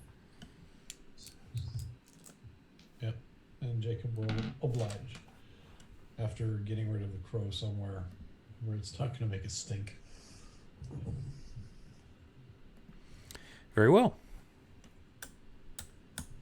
So you two talk through the finer points of remaining hidden while stationary, remaining hidden while moving, remaining silent while moving. And before you know it, it's the third watch time, and Tanner and Ezra do their thing, and they have an uneventful watch as the sun comes up in the east, and it is the morning of day 3. Excellent. On that road. All right. So you dispatch your tower. Poof. You make your preparations and you get on your way into day 3. Today, the wind is still up, coming out of the west. Not a cloud in the sky, however, and absolutely no humidity. So that new air mass has blown in fully, even less humidity than yesterday. But again, it's hot. It's a hot summer day. And you are thankful for the breeze because otherwise it would be smoking hot. It feels a little bit like a convection oven, with the wind. And you begin to make your way northward on the high road. And it's another quiet day. As you're riding along, you see Ezra. She likes to kind of ride ahead a little bit. And you see Ezra kind of do one of these, that universal sign for stop. She's probably 20 yards up. And then she comes back to the party and says, there's a wagon tipped over in the road, and there's some kind of hullabaloo going on up there. Looks like combat. And you can all hear as she rides back, you can hear when she stops, the hoofbeats of her horse are silent, the distinct clanging of metal on metal and growling and yelling. And she says it's about 40 yards up the road here. What do you do? Well, mighty dragon slayer, shall we venture forth? Absolutely. Someone needs help. Let's go. Although if you want to see if we can assess the situation and pick a side first before making ourselves known, we can do that as well. Yeah, she does. She does let you know that she doesn't think anybody saw her.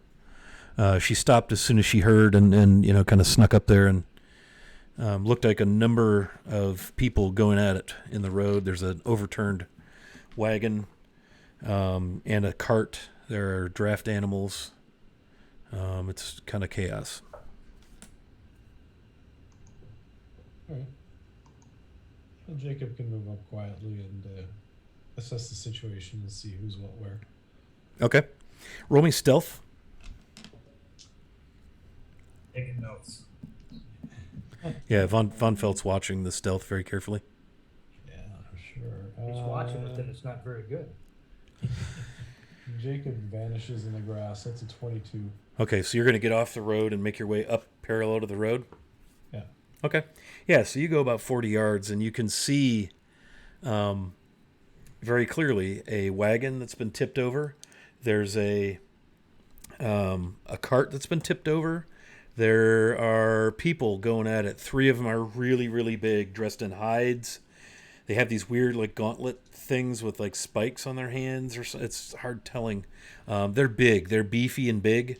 There are 4 armored, cloaked in gray, what look to be soldiers with long swords. There are 4 or so of those same soldiers face down, and you see coming out of the grass, there's already a couple that have joined the fray, bugbears. It looks like there's 4 bugbears and 3 of these large, they look kind of like ogres, but they're a little smaller. They have kind of the fangs and the big musculature, and they're swinging battle axes. The bugbears are coming in with morning stars, kind of like big, meaty clubs with spikes all over them, and they are going at it. All right. I will use thaumaturgy to cast my voice over the battlefield, but not on myself. Yelling, come out, wherever you are. We've got ogres and bugbears to attack. Are you yelling back at the party? No, I'm using thaumaturgy to yell it over the battlefield. The party should hear, hopefully, from there. Okay. Yeah, roll perception, party. We do have a heavy crosswind at about 40 yards, 50 yards. 13. Ethan got an 18. Okay. Mel got an 8, so she doesn't notice shit. Tanner's just standing there looking at Noel.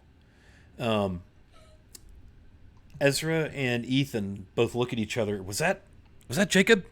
Did you hear ogres I think so. and bugbears? Yes. And she's already booking it on the horse. Boom, going. Yeah, following Ezra. Okay. Let's do like a sort of a marching order. Again, the road is probably some 30 feet wide. Give or take 25, 30 feet, 3 wagons worth of wide. Ezra's going to kind of roll in. Right in the middle of the road is this wreckage of the cart, the wagons. As you get up on scene, you see what Jacob saw. There appear to be 4 soldiers down. By the time you get up there are now 6 soldiers down. There are 4 bugbears and 3 of these ogre, weird-looking... They've got like these hides on them, sort of torn leather breeches, but the breeches look like they've been roughly stitched at the seams on the sides. They look like, I don't know, it's hard, almost like tribal. And they are going at it with these soldiers and the bugbears. Let's roll initiative. 19 for Jacob. Hang on a sec here. Let me get mine rolled.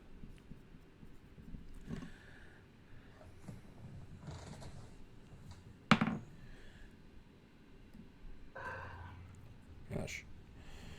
Okay, 25 to 20. 22 for no. Dire. Blast cannon's going first again. 20 to 15. 17. 19 for Ethan. 19 Okay. for Jacob. Okay, I'm going to go Jacob. You probably have a higher dex than Ethan, I'm guessing. Got an 18. Oh, I thought you said 19. I apologize. No, I have an 18 dex. Oh, an 18 dex. Yeah, okay. Initiative.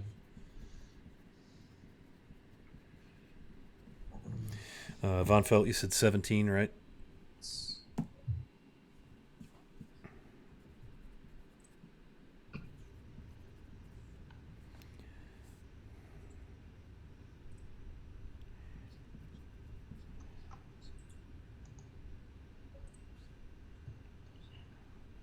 Who am I missing?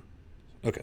All right, so Tanner steps up and busts out the cool bracer things and tries to do the pew pew with his bracers of flying daggers. Okay, very good. So 2 daggers. That's a 16, and he's going to fire both of them at one of those ogre type dudes. 16. And it's kind of cool. They look like almost like magic missiles, but they're daggers. They just have this brilliant shine of energy. And thud thud, both of them find purchase into the back of one of the ogre-y looking dudes.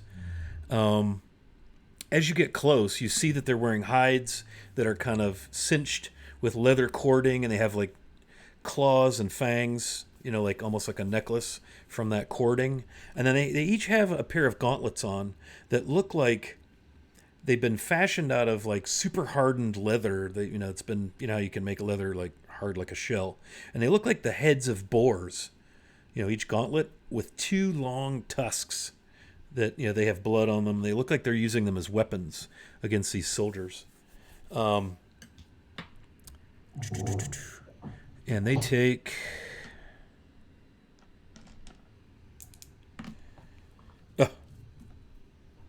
some damage.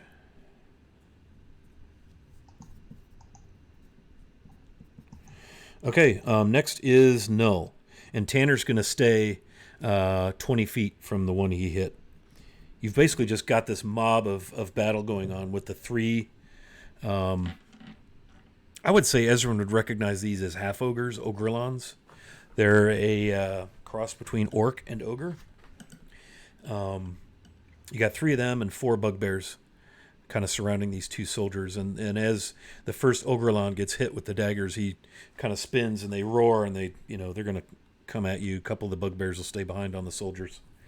Alright. Null, you are up. I'm guessing you guys are going to stop, about 20, 30 feet from the fracas just to kind of Yeah. take stock. Okay. I'm gonna target the half ogre that was just attacked and another ogre, and I'm gonna need both of them to make me intelligence saving throws. Yeah, because they'll be really high.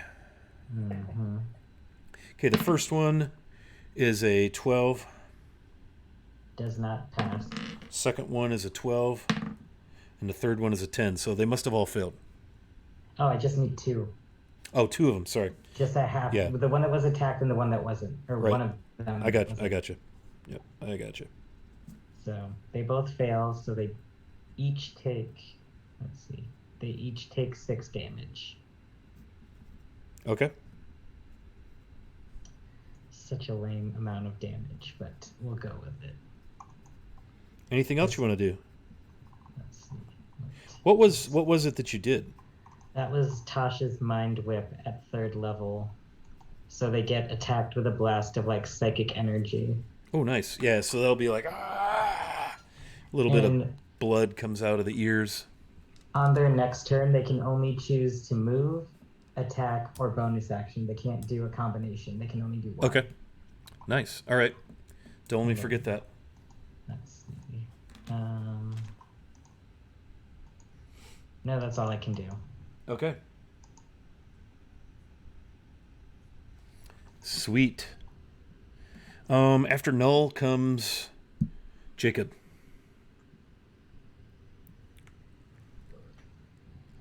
Oh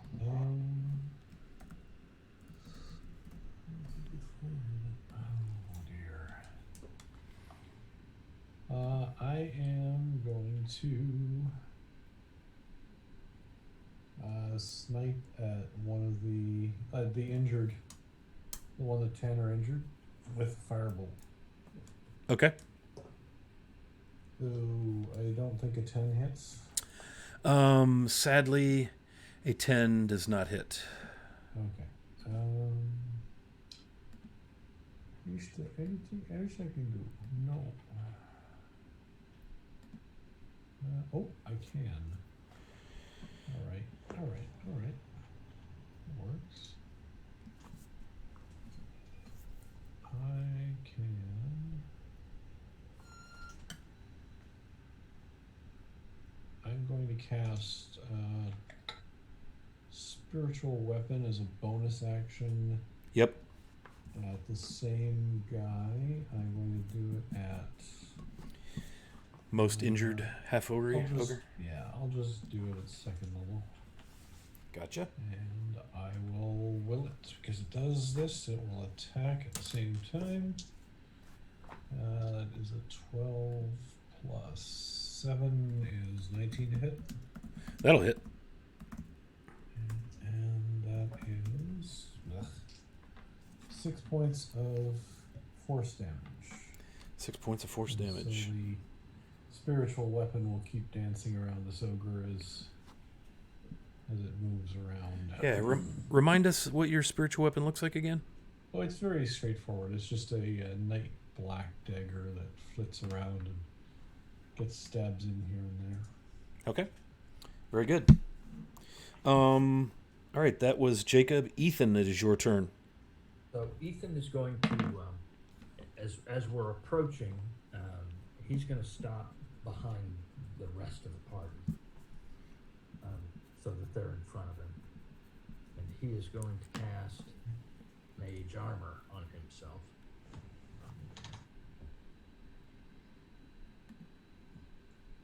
And that's his turn. Okay. So these guys are about 20 feet or so from the line of party members who've stopped to take various actions. You've damaged 2 of them, one a good bit more than the other. Von Felt, you are up. All right. How many of the soldiers are in melee combat? There are 2 soldiers remaining, 6 are down, and they are dealing with 2 bugbears at the moment. What's I going to say? Yeah, and they're kind of behind these 3 half ogres and 2 bugbears that are advancing.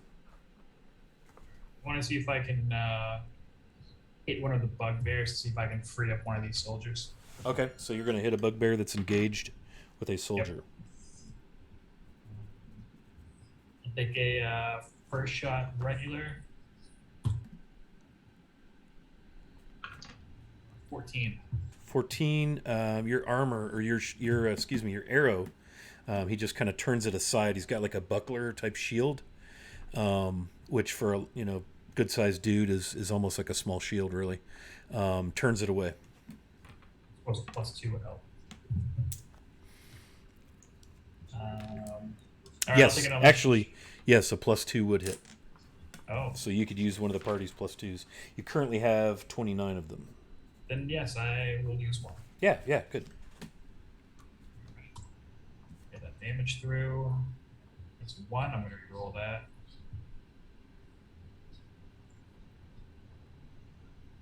It's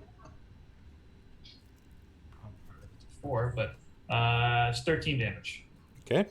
Yeah, it howls in pain as an arrow hits it in the back of the shoulder, as it's going to raise its morning star to bash on one of the soldiers. And I'll see if I can target the same guy. Last hit here, 24 to hit. Yep, that'll do it. Damage of 7. 7. Okay, noted. Yeah, it's wounded pretty well, but it's still up. Ooh, Ms. Misery, look at her giving the advantages out. Nice. All right, everybody's got an extra advantage. Cool. Anything else, Von Felt? I guess I'll stay near Jacob.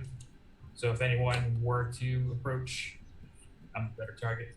Yeah, I got you. Okay, so the bugbears are going to go, and it's their turn. And they race 30 feet. And 2 of them are coming at Von Felt for shooting their companion. And so they raise their mighty Morning Star. And I'm guessing that a dirty 20 probably hits. Oh, yeah. Sweet. Yeah, so you just get hit with this spiked, kind of crudely fashioned wooden club. That is a total of 10 piercing. The second guy takes a swing at you with a 10. 10 even, miss. 10, okay. They're going to swing at the soldiers. Back there in the back.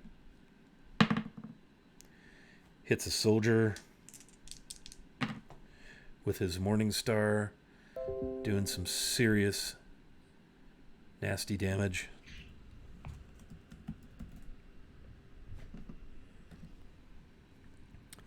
And let's see how that works. He goes down. The other bugbear kind of looks back at you, the archer, and then tries to take a swing at the other soldier. And he, I believe, misses. He sure does. But there's just one soldier up now dealing with those 2 bugbears back there. The 3 Ogrelons approach the party. One of them steps right to Ezra. Or actually, okay, now, no, you said they can either move, bonus action, or attack. Mm-hmm. Okay. So the one that's been damaged moves his full movement, which is 30, and is toe-to-toe with brandishing a battle axe. The other 2, right before your very eyes, it's kind of bizarre. They just quickly shrink, almost think like lycanthrope, how they morph from humanoid to werewolf. Only these things change into large boars. Big tusks.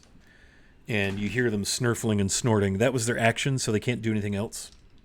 And it's now Ezra's turn, and she's going to take a couple of mighty hacks at this Ogrelon that's right in front of her.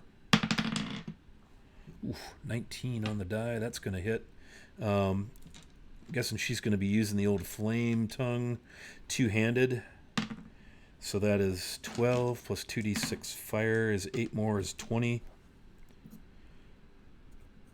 And then her second attack is a 5 and 9 is 14. Is that enough? That is enough. 10. Okay. 2 slices, and this thing goes down. Just like a big X across its big broad chest. It drops its battle axe, looks kind of in disbelief, and thud to the ground as Ezra stands there growling. Tanner is up. Tanner's going to fire 2 daggers. He's going to run... no, he's not. He's going to fire 2 daggers at one of the boars. That's going to be... Oh, there it is. I have so many windows open, I lost my giant boar. Okay, that's a hit, and that's a miss. And he does 6 damage to the boar that was the injured half-ogre. It is Null's turn. Alright. I'm gonna need both boars to make me intelligence saving throws. Okay. Oh, boars are not terribly intelligent, goodness. That's a 10 Nope. and a 16. The 16 passes, Okay. but it takes half damage. Okay. So the first one takes 14 damage, Nice. and then the second one takes 7 damage. Okay, so that's the first damage that one has taken. And are they, again, stuck with just one choice of actions? Yep, they can either move, attack, or bonus. Awesome.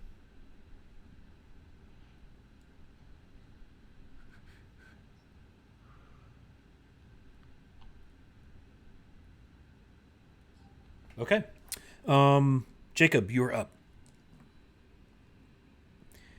There are 2 bugbears with the 2 boars. They are on Von Fault. There are 2 bugbears battling 1 soldier back at the kind of where the wagons and such are tipped over, and there are these 2 giant boars that look like they're going to be running right at you. All right. Well, so there's 4 things. Van Felt is beside me or near me. He's right near you, and there are 2 bugbears attempting to pound the snot out of him with their giant morning stars. Right. Okay. Seems... Okay.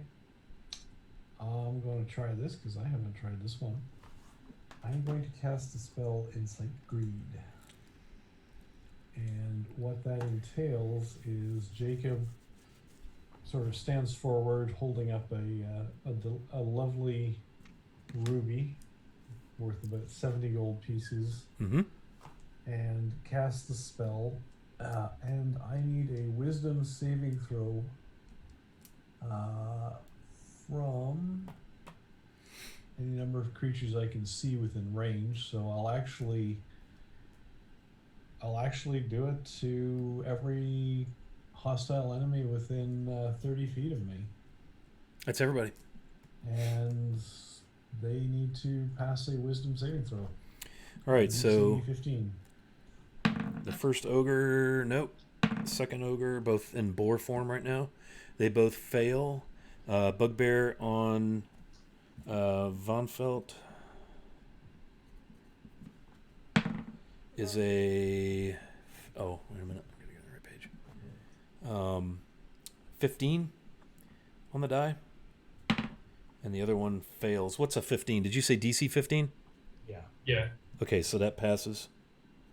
And then the 2 bugbears that are on the soldiers is a pass. That's a 16 and a 4.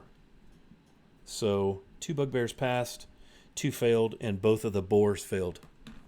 So everyone that fail, it does nothing. They cannot move. Sorry, this is within 5 feet of me. I apologize. I had that wrong. Okay, so it's just the 2 that are on Von Fult. Yeah. So What's this called? It's called Insight Greed. So what the description is, when you cast the spell, you present the gem used as a material component and choose any number of creatures within range that you can see. And this is where I got confused because it said the range is 30 feet. Right. It's how far. It's how far you can get them, I guess. Can you state the name of the spell more clearly and slowly so I can look it up on D&D Beyond? It'll be easier for me to get it that way. It is a 3rd level cleric spell, Insight Greed. Okay. The way your words were going together, I wasn't hearing it. Yeah, sorry, my mom was visiting. You're good. Also, so. No, you're fine. There it is. Damn it. While the affected creature is within 5 feet of you, it cannot move. Okay, so actually, I'll go over this. So each target must succeed a wisdom saving throw or be charmed by you until the spell ends. Okay, so and that's everybody within 30 feet. Yeah, so, or until you or your companions do anything harmful to it. While charmed, the creature can do nothing but use its movement to approach you in a safe manner. So yeah, so everything that we just did actually still is valid. Yep. Anything that is more than 5 feet away from me will start moving toward me. In a friendly way. Anything within 5 feet of me will just stop dead Okay. and stare greedily at the gem that is being presented. Okay, so the 2 boars kind of go zzz, eyeballs and look at you all like, ooh, shiny.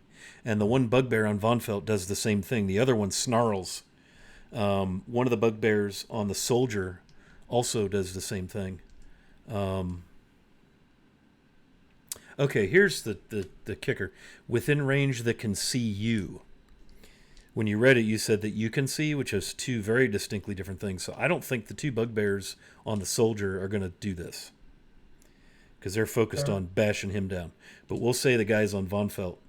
So those guys are busy with the soldier. One on Von Felt is charmed, the other one is not. And both of the boars are charmed. Okay. So that still accomplished. Oh yeah. No, That was what I wanted. That was awesome. Yeah. Yeah, that's a great spell. That's cool. I'd never heard of that. Incite Greed. Yeah, you just got them all shiny. Nice. Okay. Good spell, man. Ethan, you're up. So Spiritual weapon. oh yeah, you have a spiritual weapon. Okay, yes, that's true. I do still, thank you. I have a spiritual weapon. So I will, one of the ones, the other bugbear that's close by that is not charmed, I will attack with that. 20. That'll hit. 6 damage. Yep, 6 damage. Gotcha.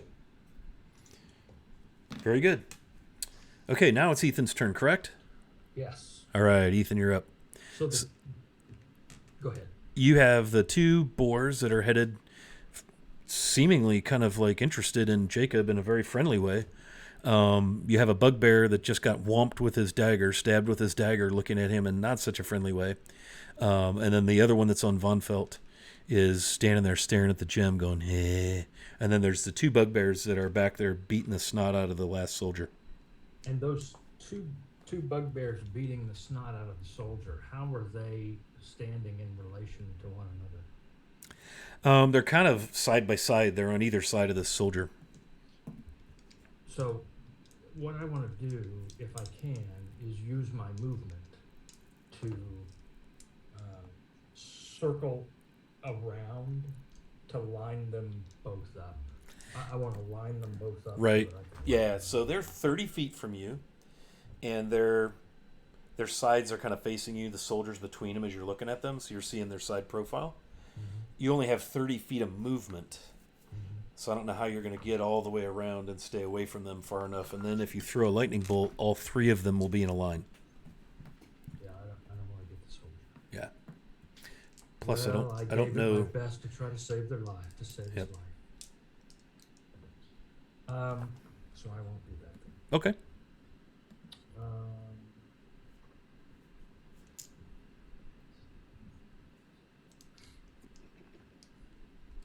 So I think what I'll do instead is I will. They're 30 feet away from me. Yeah. I will. Have any of them been damaged? The one of the bugbears on Von Felt has. One of the bugbears on the soldier has been severely damaged. One of the boars has been damaged pretty well, and one of the boars has been lightly damaged. So I'm going to target the undamaged one on the soldier. And I'm going to cast Mind Spike at 3rd level. Okay. And he needs to give me a wisdom save, but I'm going to give it to him. Oh, nice. With your portent roll. And did you say the already injured one that's on the soldier? No, the uninjured one. Uninjured one? Okay. Yeah, and his save was a 4. Well, that's not very good. No, But he has a plus 12 modifier to wisdom. well, that's the danger of portent. Bugbears. Yeah, no, He could that's... He has a 0 He modifier. could be like the sensei of all bugbears. And Yeah, he's not. what are you going to do? Yeah. All right, so he takes 26 points of psychic damage. Wow. Yeah, he drops his morning star and roars. He's got those pointed ears and they just kind of flatten. And he gets this just absolutely enraged look on his face and opens his huge mouth and his lower fangs dripping with spit. He drops the morning star and he's got this like leather girdle and some spiky like gauntlet shoulder armor, all leather and spiked, and he just drops to his knees and roars as he just has this excruciating psychic pain. He's not dead, but he's down on his knees pretty bad, like really bad. And I'll know where he is unless he leaves my plane of existence. So Yeah, well, Take that. he's going to cast, plane shift here in just a second. what I was afraid of. Yeah. And that's all I got. Okay. Von Folt, you're up. You have 2 bugbears in melee. One has actually stopped trying to beat you to death and is looking at your halfling friend who's got this little gem in his hand and he's kind of like spellbound, this bugbear. The other one's looking kind of cranky because he just got stabbed with a floating dagger. Yeah. So let's see.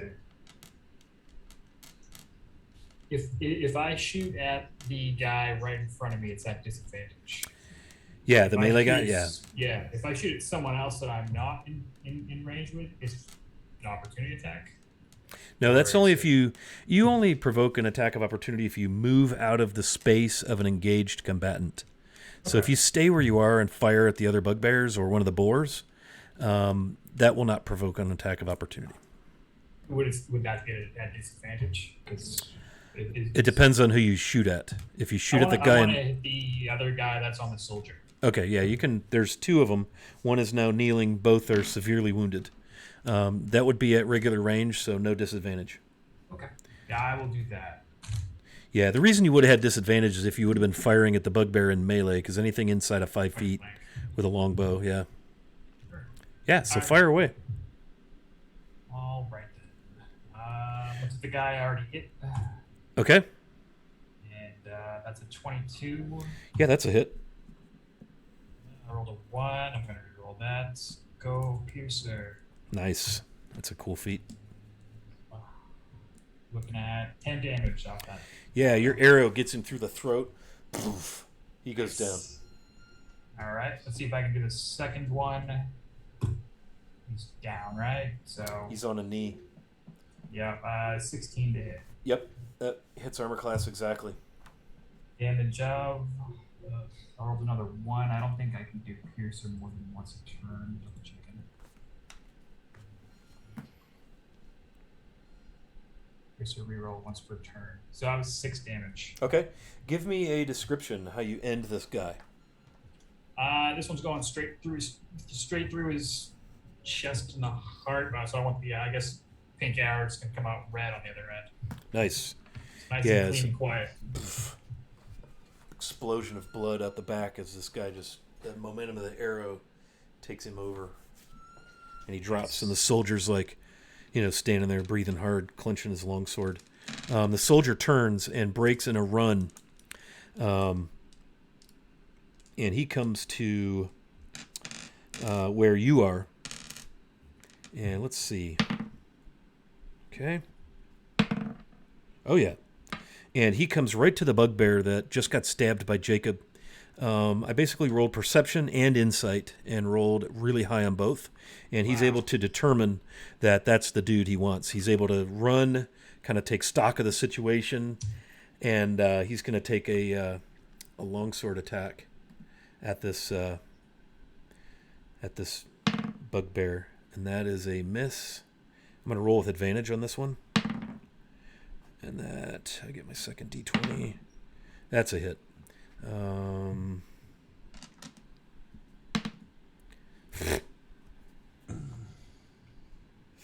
3 damage. Woo! So he comes up and stabs. Yeah. It is the boar's turn, and they walk up to Jacob. I think the spell description, not to hammer this into my own toe here, but I believe they got to make another save. Where is this? I have so many their windows turn. open. Yes, you're right. Okay, so back to At the it's a end of wisdom each of their save, right? turns, Yeah. So they're gonna get within 5 feet of you and stop and just stare, slack jawed, kind of drooling. And then they're gonna attempt to make their wisdom saves. Did you say DC 15, right? It's 15, yeah. That is an 18 for one of them, Oops. and a 10. All right, so this guy's still charmed. Okay, so one of them kind of shakes his head. You know, you could see he kind of comes and he looks at you and snarls because he's about 5 feet away from you. And because of being hit that same previous turn, first by Null, then by you, 1 spell, 2 spell, Null's thing is still in play where all it can do is either move, bonus attack, or bonus action, or action. And so it's moved. And so that ends its turn. And it is now Ezralin's turn. And she's going to roll insight and just kind of crinkle her nose. And let's see.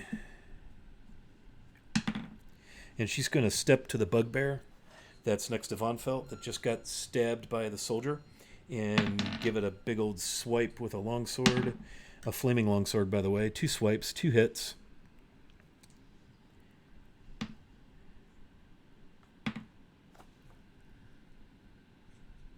And then...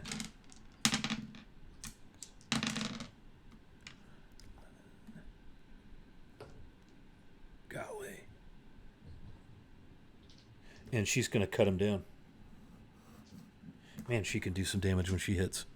Whew! So just another wham, wham, and this guy goes down.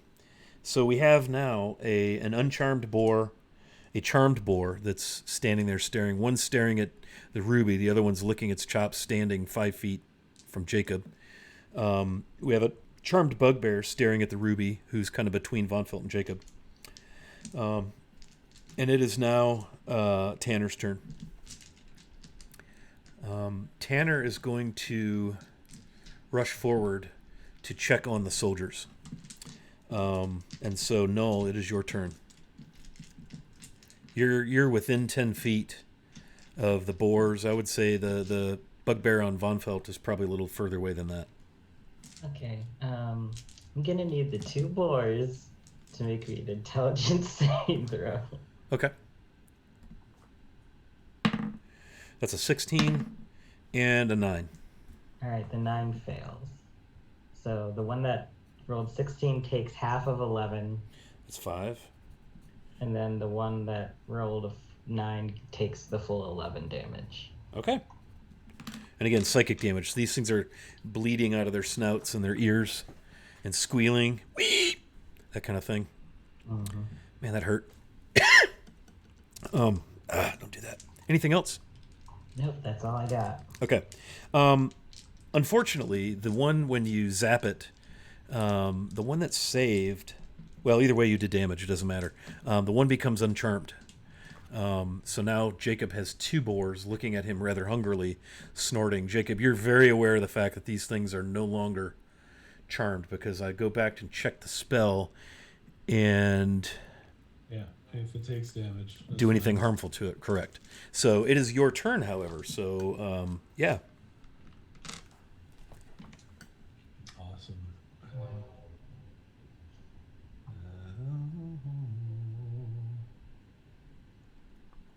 All right. I'm gonna put a. So both of the boars are in fairly good shape. I take it. One of them is looking pretty rough. The other has been wounded decently by Noel here with this psychic damage. All right. I'm going to. They both look hungry and like they have a taste for halfling. I'm going to drop a guiding bolt on the one that is looking less hurt, Okay. and that's going to be attack roll. That's an actual 20. So that's 46.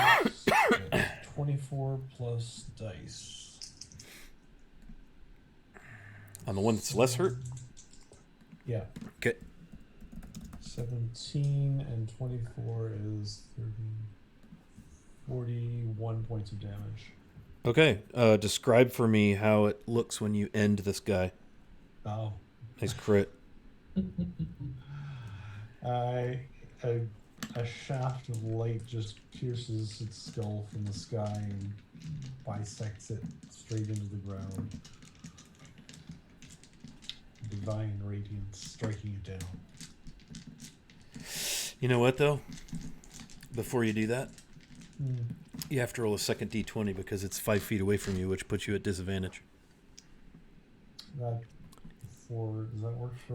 Because, and here's why. Because it says ranged spell attack. Because it's a ranged attack, anything within 5 feet is auto disadvantage unless you have a feat.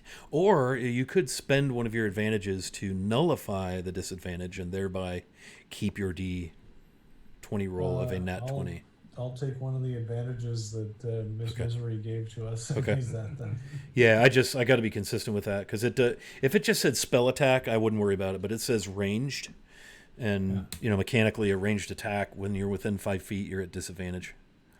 Right, So that's okay, fine. or when you're at 5 feet. So yeah, but you still ended it. So and when you end it, it goes back to its Ogrelon form. Cool. And I have a bonus action attack still. You have your spiritual weapon that's currently hovering nearest the bugbear that's charmed. Yeah, it's gonna flit over to the other boar. You can do that because 20 feet of movement. Yeah, 16 plus 7, I think it is. No, where are we here? Yes, 16 plus, so it's 23. 23 hits. And that is... Oh, nice, that's 11 points damage. Okay, that's his 11. Okay. He's still up. That ends my turn. Okay. Ethan, you're up. So what's left? One boar? One boar that Jacob just stabbed with a spiritual weapon and a charmed bugbear. Actually, roll me insight. Roll you insight.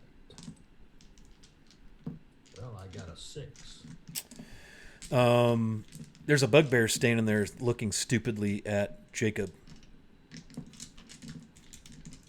Seems odd. He's been there like he could have attacked Von Feld and he just stood there going. Ethan, the boar has been wounded. Yeah, severely. I'm going to cast Witch Bolt at the boar. Ooh, yeah.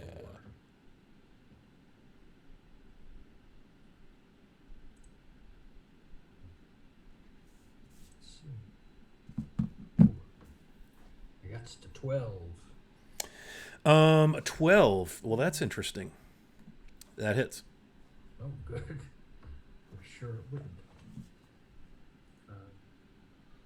And so he takes 9 points of electric damage. Okay. Yeah, so you right?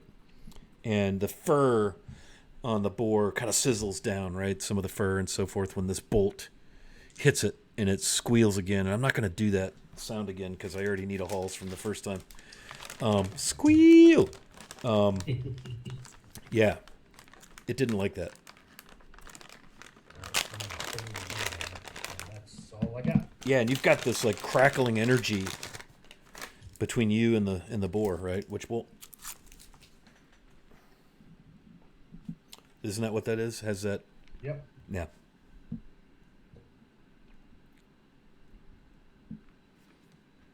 Okay.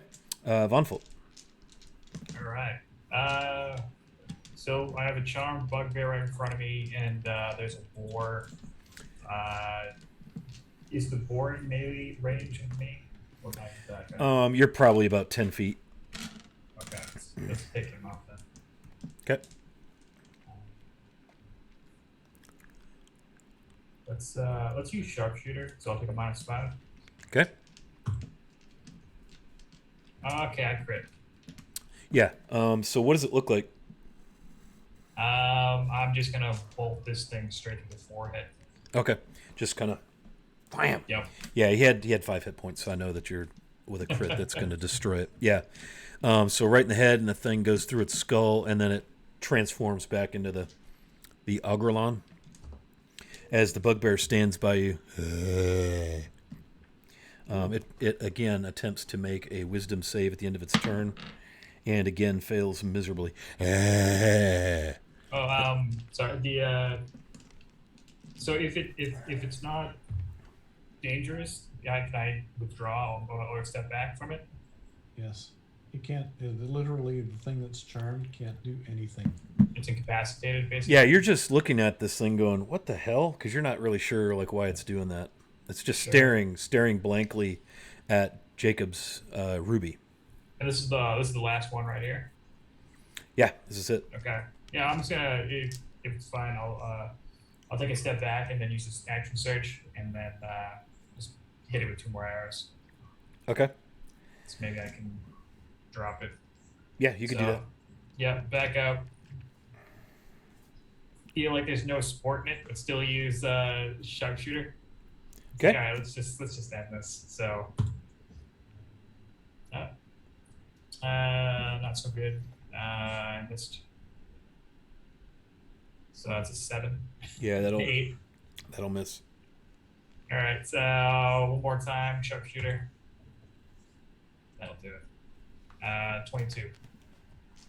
That'll hit. That is 18 damage. Nice. Yeah, so you put an arrow right in his hip, and it just like kind of comes out of its trance and looking around and spins. The direction the arrow came from. And again, you're about 10 feet from it. Anything else you wish to do with your turn? No, that'll do it. I'll take a step closer. I'll move back into melee range with it. I want to be the target, not Jacob. Okay. Yeah, you just shot it with an arrow. It turns to face you, and it's going to stand there while Ezralin hits it not only once, but twice. Let's see what that results in. Oh, max damage. Oh, yeah, it's down. It's gone. She slices it, just takes an arm off of it. Kind of another... She likes that two-handed sort of... And just cuts it down. So 3 attack rounds, 3 dead creatures. And you all stand there kind of looking at each other, breathing hard, going, what the hell was that? Tanner yells, and you hear him turn, look at him, and he's pointing in the grass, and probably 40 feet to the east of the road, you see an even larger bugbear stand and turn, and a second bugbear, and they bolt due east, and they are double moving quickly. Within their turn, they are 60 feet from where they were. They're about 100 feet from you. I'm gonna run to get at least within 60 feet of them if I can. It is your turn. Double move. You move 30, right? Yeah. So they were about 40 feet east of the spill, the first combat site. And you guys were 30 feet forward, so that's about 55 feet. And then they moved to 155 feet. How close do you want to be? I want to be at least 60 feet away if possible. No can do in this turn. Oh. The closest you can get with a 60-foot move is 95 feet away from them. They are on a dead run due east through the grass. Never mind. I guess I'll just try and chill touch the one, see if I can damage it at all. Which one? The rest of everything is dead. Yeah, I'm gonna try one of the ones that's running away. I'm gonna try and do an Oh, okay. attack. Okay. What's the range on chill touch? 120. Okay. The So bigger that's gonna one be or the one that looks like the others? the one that looks like it's in charge. Okay. Chill touch it is. Yeah, and that's 15 to hit. With a +2, you would be successful. All right, I'll use a +2. And that'll just do 5 damage, but I think I've made my point. Okay. It roars and it's holding a javelin and a morning star, and it just runs. The inappropriate touching. Jacob. Yes, Jacob is going to rush forward to the guards and see if any can be spared their dying. Okay. They are all deceased.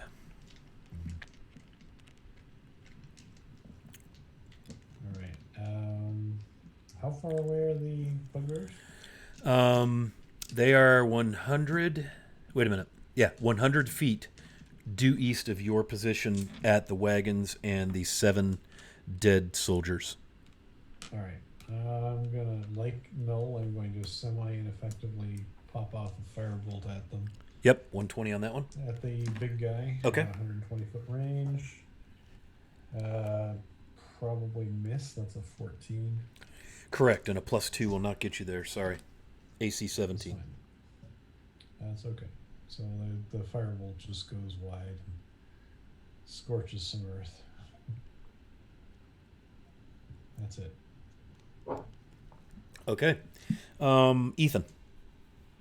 I'm going to use my movement to get in front of the party so that no one's around, and then I'm going to lightning bolt the big baddie. Okay.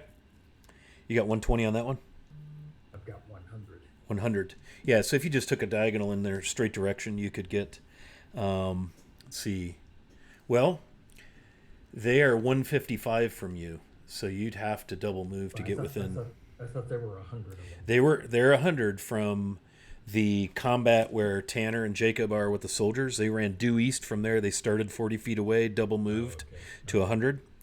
But because you're 30 feet down the road from that combat scene, that puts them at an angle from you, which is further.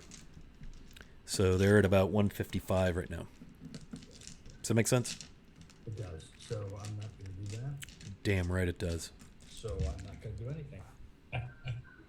Cool. The lightning bolt, is that range of 120 the starting point or the ending point? Oh, it's 100 feet from self. It's 100 feet from self. Okay. I just was wondering if the lightning bolt started at that point. It's been a while. Yeah, so I'm not going to do anything.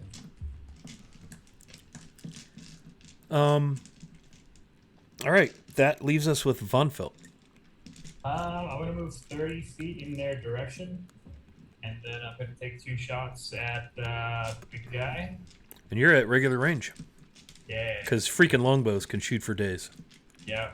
Okay. Beep, beep. My max range is like 600. Yeah. Yeah, it's like there's 120 and 600. Yeah, it's sick. 150. 150 and 600. Yeah. No.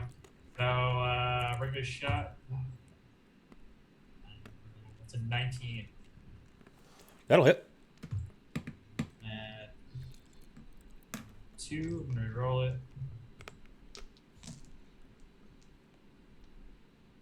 7 damage. Okay. Second hit. second attempt. 14. That's going to miss, and a +2 will not help you. Right. Okay, so you stick an arrow in his butt. It is their turn. They're going to move 60 feet, double move, due east. So from the party, and by party I mean Null. Well, Null, you moved up a little bit. Did you move 60 to get within them? Yeah. Okay, so from Null, they were 95. They are now 100 and... I can't math anymore. 50. 165. 9 and 6 is 15, right? Yeah, 165 from you. They are from Vonfelt. They are and Ethan and Jacob. They are 215 from... Oh, Jacob's up with Tanner. Tanner and Jacob, they are 160. From Vonfelt and Ethan, they are 215. Remember those numbers, because I probably won't. I moved 30 up, so. Oh, that's right. Okay, so... Yeah, so they're like 180, 185. 80. Yeah. Ezralin is going to talk with the soldier and ask him his name, start a conversation. Tanner is helping Jacob. Null, what would you like to do? I guess I'm gonna go back to the soldiers and start performing gentle repose Gentle on the ones repose. that have passed. Got you. Yep. Okay. Jacob, or as you're abbreviated on my initiative order, Jack.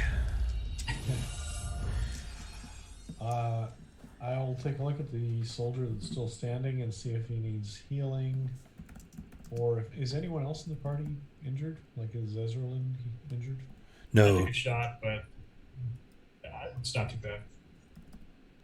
10. All right. Is the soldier injured heavily? Oh, yeah. Yeah, he's got a pretty good bruise on his shoulder where he took a blow from the Morning Star. All right. I will hit him up with a cure wounds. Okay. And that sucks. But that's 6 points of healing. Yeah. He comes to you where he walks up with Ezra to where his comrades have fallen with this just sullen look on his face. They came at us from both sides of the road. The Ogrelons, they tipped the cart, they tipped the wagon, the animals tried to bolt. This is daytime too, isn't it? Yeah. I'll look at Ezralin and say, isn't this unusual for these creatures? They usually work at night, don't they? She says they were organized.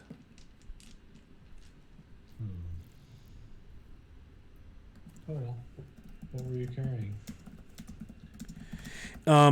Yeah, we were headed to Leylon on orders of the Lord Protector, delivering equipment and building materials as they rebuild the settlement down there. Lumber, You say. some stone, and you can see some of it is spilled out into the roadway. Hardware, like hinges and door, handles, lumber, mortar, things like that. He goes around and Basically a starts, hardware store. yeah, building supplies, that kind of thing. He goes around and is with Null, and he, Jacob, roll me religion. All right. Religion. And this guy again 19. is okay. 19. This guy's in a gray cloak. He's in chainmail with breastplate, longsword, shield. Upon the shield is emblazoned the 3 snowflakes heraldry of Neverwinter that I showed you before. The shield is blue. The snowflakes obviously are white, kind of snowflake centered beneath them, sort of triangular. They're all dressed in the same livery. They all are equipped similarly. The horses, some of them have, run off into the grass, and the draft animals, a couple of them are still attached to the wagon. One of them is still attached to the cart. It's just a mess in the road. And he gives you his name as Clay, and he helps Null, kind of biting his lip, fighting back tears, just shaking with rage, just trying to like close the eyelids of the fallen. And he is wearing around his neck, he's pulled it out, Jacob, and you see a holy symbol. Let me describe it for you.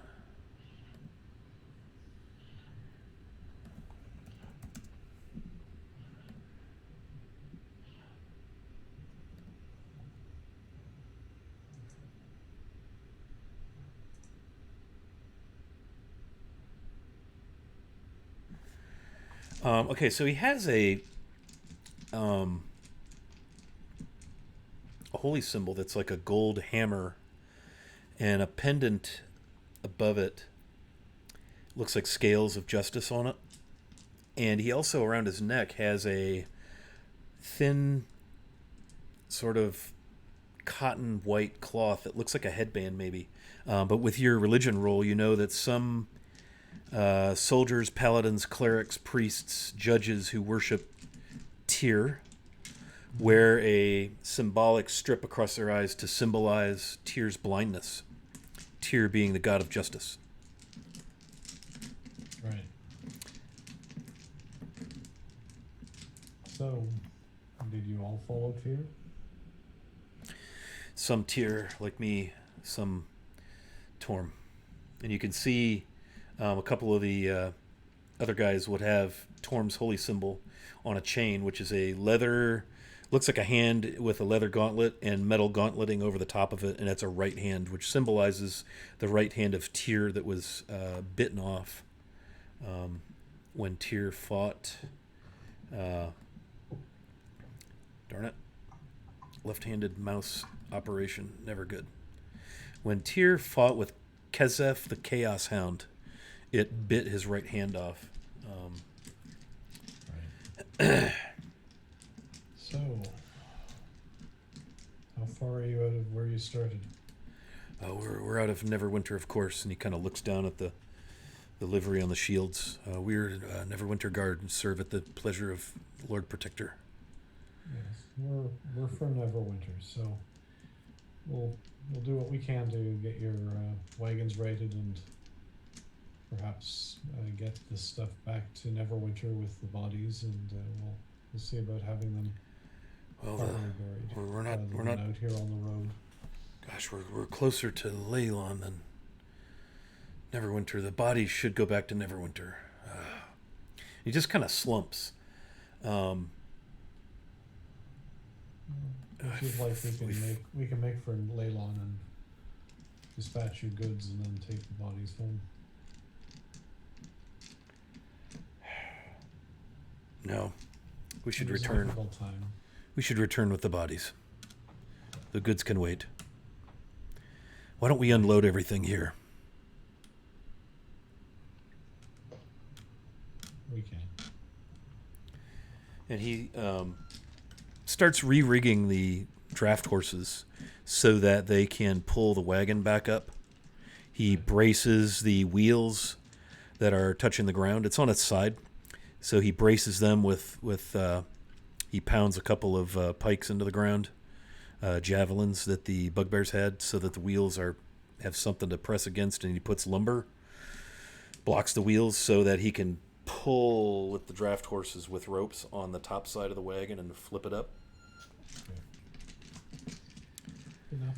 If there's anything broken or in needing of repair, I've got mending as a cantrip, so I'll just... Yeah, a couple of the wheels are in rough shape on the cart and the wagon, so you could mend those. That would be... Ezra helps him unload, helps him rig, helps move the materials into the grass so that they're not incredibly visible from the road. I'm sorry, while this is going on, Ethan's going to look in the direction that those bugbears went and watch. Make I want to fire at him still if I can. Make sure none of them are. Oh, yeah, we kind of dropped out of initiative. You're more than welcome to take 2 more shots, Von Felt. I think there'd be a disadvantage or not, or if once they get out of the 150. Correct.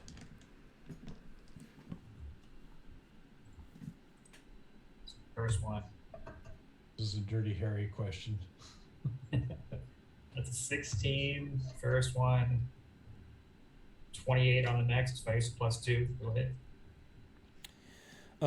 Hit with a +2 and then hit. So you still have 26 +2s.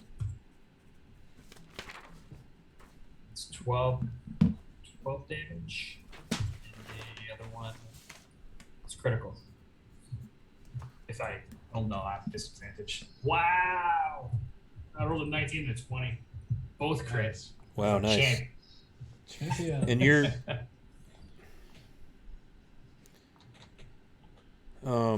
you're pouring all your arrows into the big one, right? Yes. Okay. Yeah, give me some damage on that crit. Crit. Right. Crit. Okay, so for that, it's max damage to begin with, right? So. Yeah, it's max damage, and then re-roll any dice and add it to it. And then the second crit would be max damage plus dice re-rolls. Same. Okay, so I'll have to write this down as I talk through it. Yeah, you're going to have to math it up. By max damage, too, I always mean max dice plus modifier. That's max damage. And then re-roll the dice, no mods. No mods. Okay. On the second, right. So it was 21 max, and then with the dice, I rolled a 1 and a 7, and I'm going to re-roll the 1. That's fine. Yep. So I got 7 and a 2. So 30 damage total. Right? Yeah.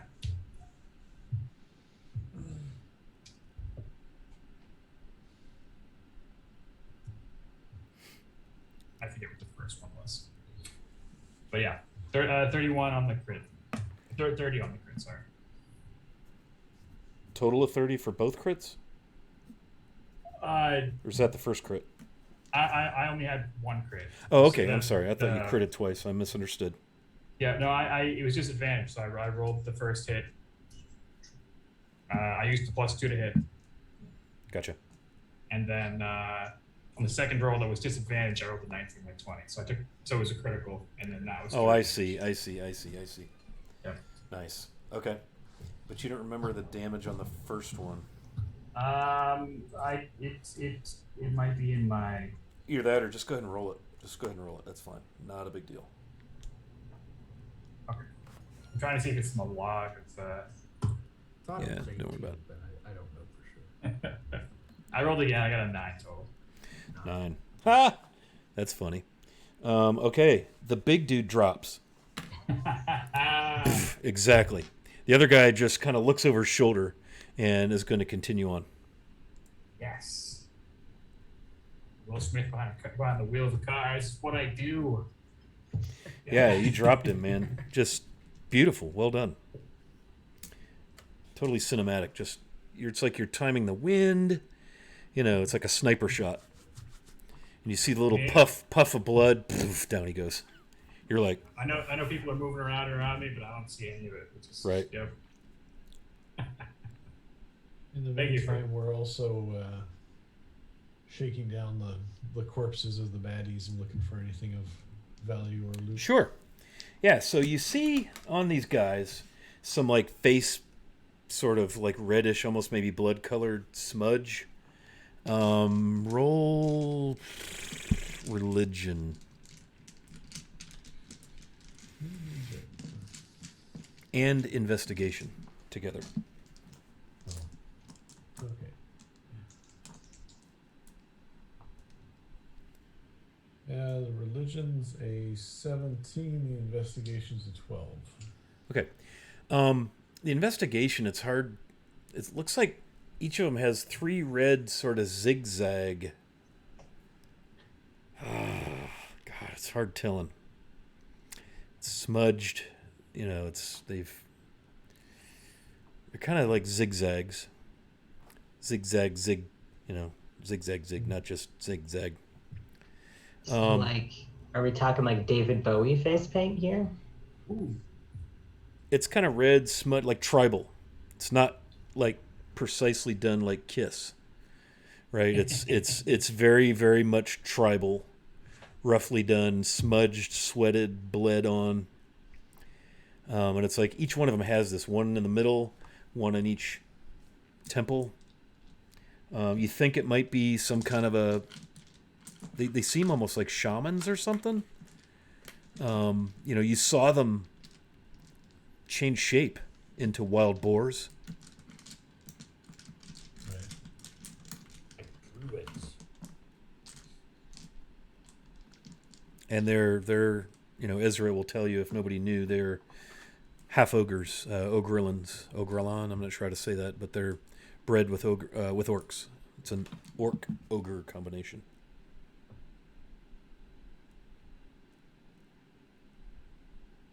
All right. They don't have anything of value on them. No, they have those strange like boar head. Like the boar head is on this part of the forearm, and then these two long spikes to represent tusks, and each one has one of those gauntlets on each wrist. They have those hides, the kind of the claw and fangs sort of necklace. Nothing.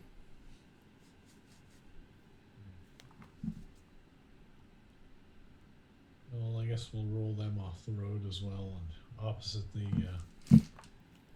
hardware goods, and leave them there. I don't know. The bugbears have their morning stars and javelins. Oh, You can check the big boss now too. You can. Go ahead. Yeah. I look back at Ethan. Well, see ya, friend. Did you see that? Just walk. We keep walking. Good shot. Yeah. Okay. Yeah, you get out there to the bugbear leader guy. He's bigger. He's got a chain shirt on, versus the other guys are in like hide armor. They have shields. He's got a kind of a nicer morning star than the other guys, and he's got a couple of javelins on his back. Actually, one of them was in his hand. The other one was on his back still. And he's got a belt pouch. Yeah, I think it's belt pouch, and there's not like a necklace or anything like that. No, nothing on him Yeah? like that. No, just that, like the leather kind of girdle with his chain shirt. They have, kind of like a strap across their chest with spiked, hardened leather shoulder, and, Sure. and a spiked leather gauntlet. They're dressed for combat, dressed for war, whatever. All right, so I'll take his belt pouch and his morning star. Okay. Yeah, and it's just not as dingy, scrungy like maybe he had it made by someone who really knows how to make weapons. The other ones are a little bit crappier.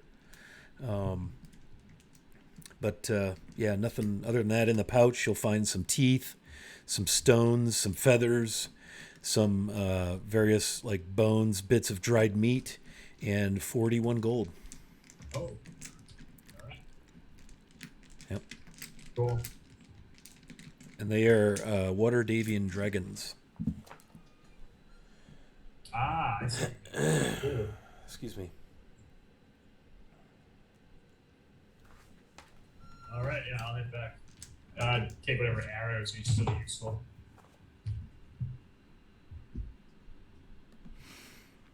Yeah, you get half of your missiles back based on trying to find arrows and stuff. Sure. Thanks.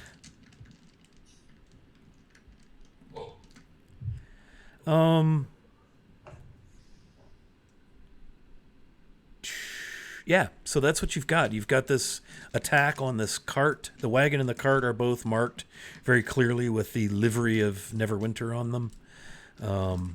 You had 8 soldiers accompanying the supplies down to Leylon. 1 soldier is alive.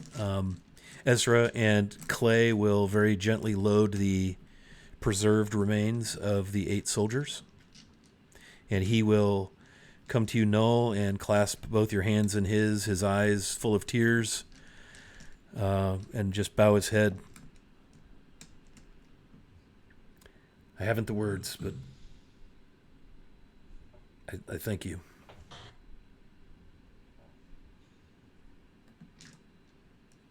It's the least I can do. So. It's the life of the soldier.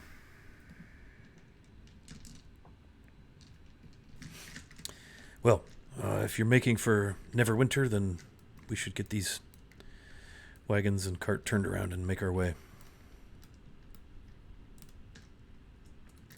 And it all happened pretty quickly. It's still afternoon of day 3. And we will stop right there. I think that's a good spot to pull the handbrake on the old wagon of adventure. And next session, you will find yourselves in Neverwinter.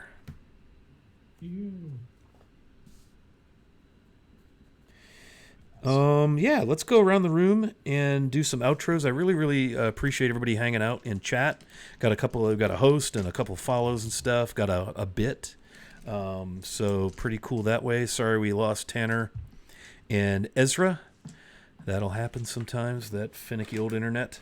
One announcement I want to make before we do outros is 2 weeks from tonight, we're going to do a fun and exciting thing, and we are going to raise funds. We are going to accept donations on behalf of our friend Null, Giddy on the inside. Gideon, he is planning top surgery, and we are going to tap into our audience and our community to help raise some funds to defray some of the costs. And Gideon, you are scheduled, if I understood you correctly earlier, right? Your surgery is scheduled or set up? Yep, all set up for next month. That's awesome. That is great. And then we're going to do a kind of a bigger separate day fundraiser probably next month. I think we thought we'd look at the 28th of August for that. So, yeah, if you can, mark your calendars. Tell all your friends, kind of a special game night 2 Wednesdays from tonight when we're going to dedicate any funds we can raise to Gideon's top surgery. So I am Null. Yes, you are one. All right, and so why don't you hit us with the outros? Well, everybody, I'm Gideon on the inside across the internet, and still didn't get to introduce a new character yet. We'll get there.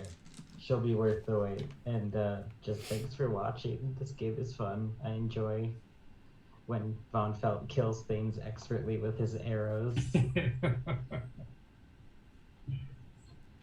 All right, speaking of Von Felt. Yes. Arrow Boy. I'm Matt, Dungeon Glitch on the online. This is the only game I play in. You can catch me on Twitter most of all. That's basically it. I'm going to be donating some shirts to people who donate to the said event. So be sure to be there and win stuff. Yeah. That is awesome, dude. Thank you very much for doing that. Very, very kind of you. All right. That's not an idle threat. He makes really good shirts. Really cool. Yeah, this isn't like a pack of Hanes tighty-whitey undershirts, man. These are going to be cool, badass, cool shirts. Very, very cool. All right, Jacob, what do you got, bud? Hey, I'm Hay Wilson on the internet. I play Jacob and here on Wednesdays. Unlike some, I also play another game here with Scott, Wiley Hobbit, on Mondays, and that is Mysteries in the Dale Lands. Come on and join us next Monday. We'll be having a ton of fun again, and we're integrating a couple of new characters into the group, so that's all good. Looking forward to Monday. Is it almost Monday yet? Yes.